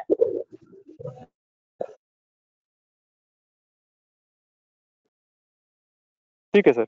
और एक सवाल था सर कि कुप्पीपक्व रसायन कितने टाइम तक क्लिनिकली यूज कर सकते हैं, उसकी कुछ काल मर्यादा है क्या? $1 million question applicable to all Rasashastra things and repeatedly asked everywhere without any satisfactory answer. But वही वेग आंसर ही दे पाऊंगा मैं भी, कोई बहुत ज्यादा तो इसमें हैव टू बी क्लियर कि ऑनेस्टली मैं बताता हूँ, स्पेसिफिक आंसर इसके लिए नहीं है। लेकिन फिर भी ओवरऑल अगर देखा जाए, हाँ मैं उस बाधा से तो दूषित नहीं हूँ कि ये टॉक्सिक हो जाएगा। आई एम श्योर यार, अगर यूज का अगर सही से किया है तो इसका कोई टॉक्सिसिटी नहीं दिखेगा। लेकिन फिर भी एक जो ग्रॉस इंडिकेशन हमें मिलता है आरोग्य वर्धिनी में दिया हुआ मंडलम सेविता ऐसा, मैं अपना मेरा मंतव्य है कि सारे ही रसकल्पों के लिए हम जो है वो इसको एक लिमिट के तौर पर देखें तो बेटर है। लगभग 6 हफ्ते का समय हो जाता है और इससे ज्यादा जो है वो इनका कोई कंटिन्यूस यूज करने का कोई औचित्य एटलीस्ट व्याधिनाशन में तो नहीं बनता। रसायनबाजीकरण में शायद बनता हो, लेकिन वहां पर भी फिर मेक ब्रेक में जाना ज्यादा प्रेफर करेंगे कंटिन्यू देने की बजाय। ओके। अभी एक दूसरा सवाल आया है, शायद प्रैक्टिशनर वैद्यों के नजरिए से, कि मार्केट में जो कुप्पीपक्व रसायन मिल रहे हैं उनके ऑथेंटिसिटी कैसे डिटरमाइन करें? सॉरी,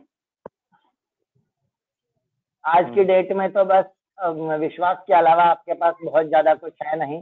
रिसर्च के नाम पर भी इसमें बहुत ज्यादा काम वैसे भले देखने को अगर हुआ भी है तो भी as such you cannot determine how it is exactly as per your requirement. मुश्किल है बताना। There are limitations. Rather, the limitations are two.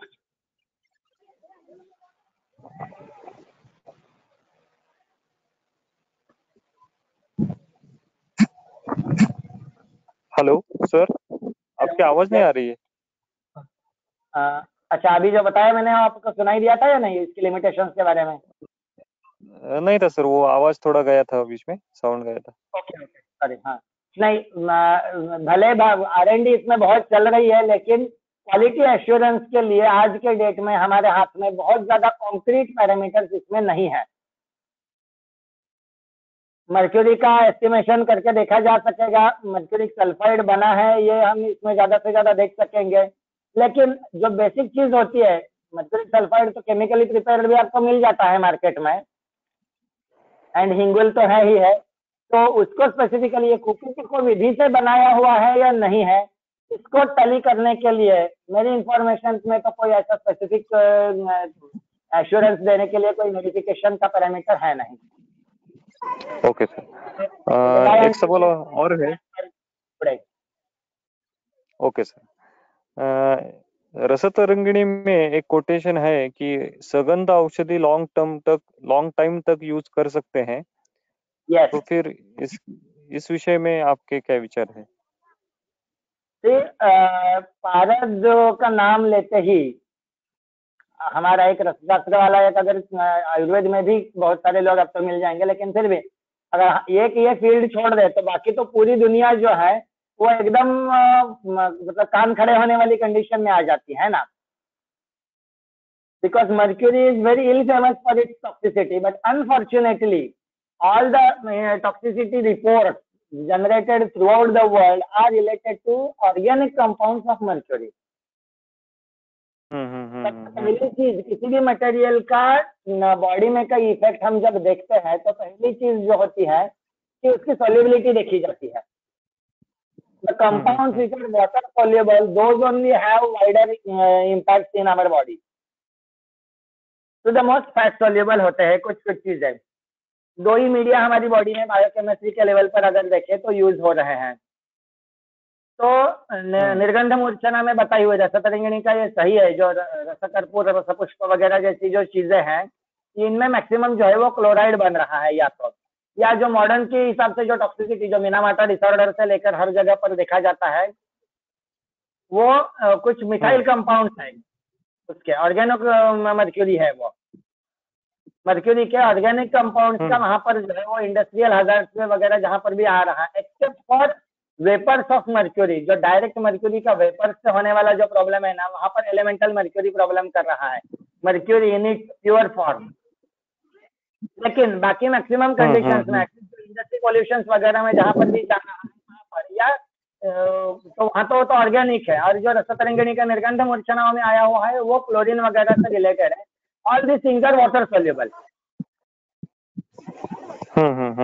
जो रससिंदूर में जो बन रहा है यह मर्क्यूरी जो सल्फाइड जो बनता है ये वाटर सोल्यूबल नहीं है, इसलिए इसकी टॉक्सिसिटी वगैरह अपने आप ही जो है वो ड्रास्टिकली डाउन हो जाती है। ओके। तो मेन चीज यहाँ पर का जो ये डिफरेंस है और इसको हम इग्नोर करते हैं, ये मेरे हिसाब से इसमें की टॉक्सिसिटी से रिलेटेड जो भी हल्ला मचता है उसमें का ये मेन इश्यू है जो अनएड्रेस्ड रहता है। ओके। और एक सवाल आया है, हालांकि उस इस विषय से निगड़ित नहीं है, लेकिन फिर भी सिद्ध और आयुर्वेद रसशास्त्र इसमें मूलभूत फर्क क्या है? मूलभूत तो फर्क अगर बेसिक्स की बात करें तो नहीं है। सिद्ध सिस्टम और आयुर्वेद सिस्टम जो है दोनों लगभग एक ही सिद्धांत पर एक ही तरीके से इवॉल्व हुई है। कुछ कुछ गिने चुने डिफरेंसेस उसमें मिलते हैं कि जैसे मेन जो हमेशा बताया जाता है कि वो नाड़ी में उनका वातपित्त का पका क्रम उल्टा है।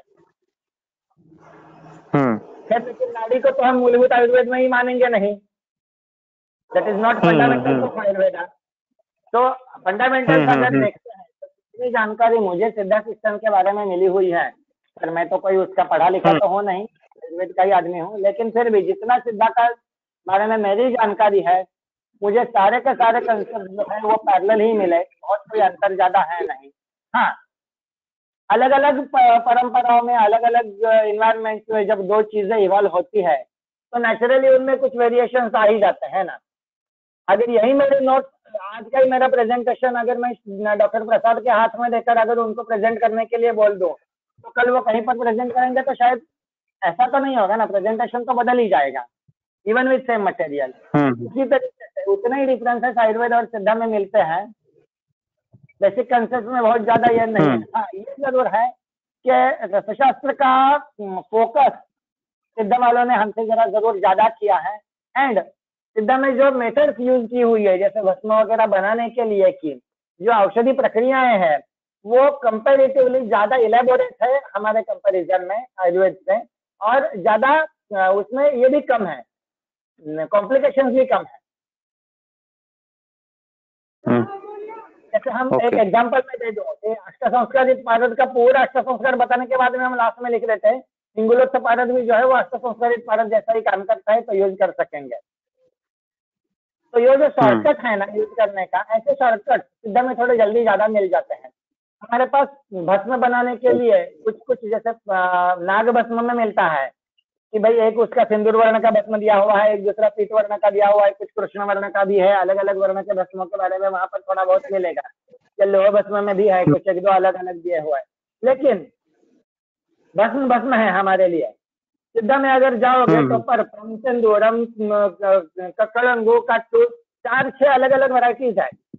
श्वेत वर्ण भस्मों का अलग है, ब्लैक कृष्ण वर्ण भस्मों का अलग है, रक्त वर्ण भस्मों का अलग है। अगर मैं हमारी परिभाषा में समझने जैसा अगर मैं बताऊं so they are more rich and more evolved than us as compared as far as these bhasmas are concerned.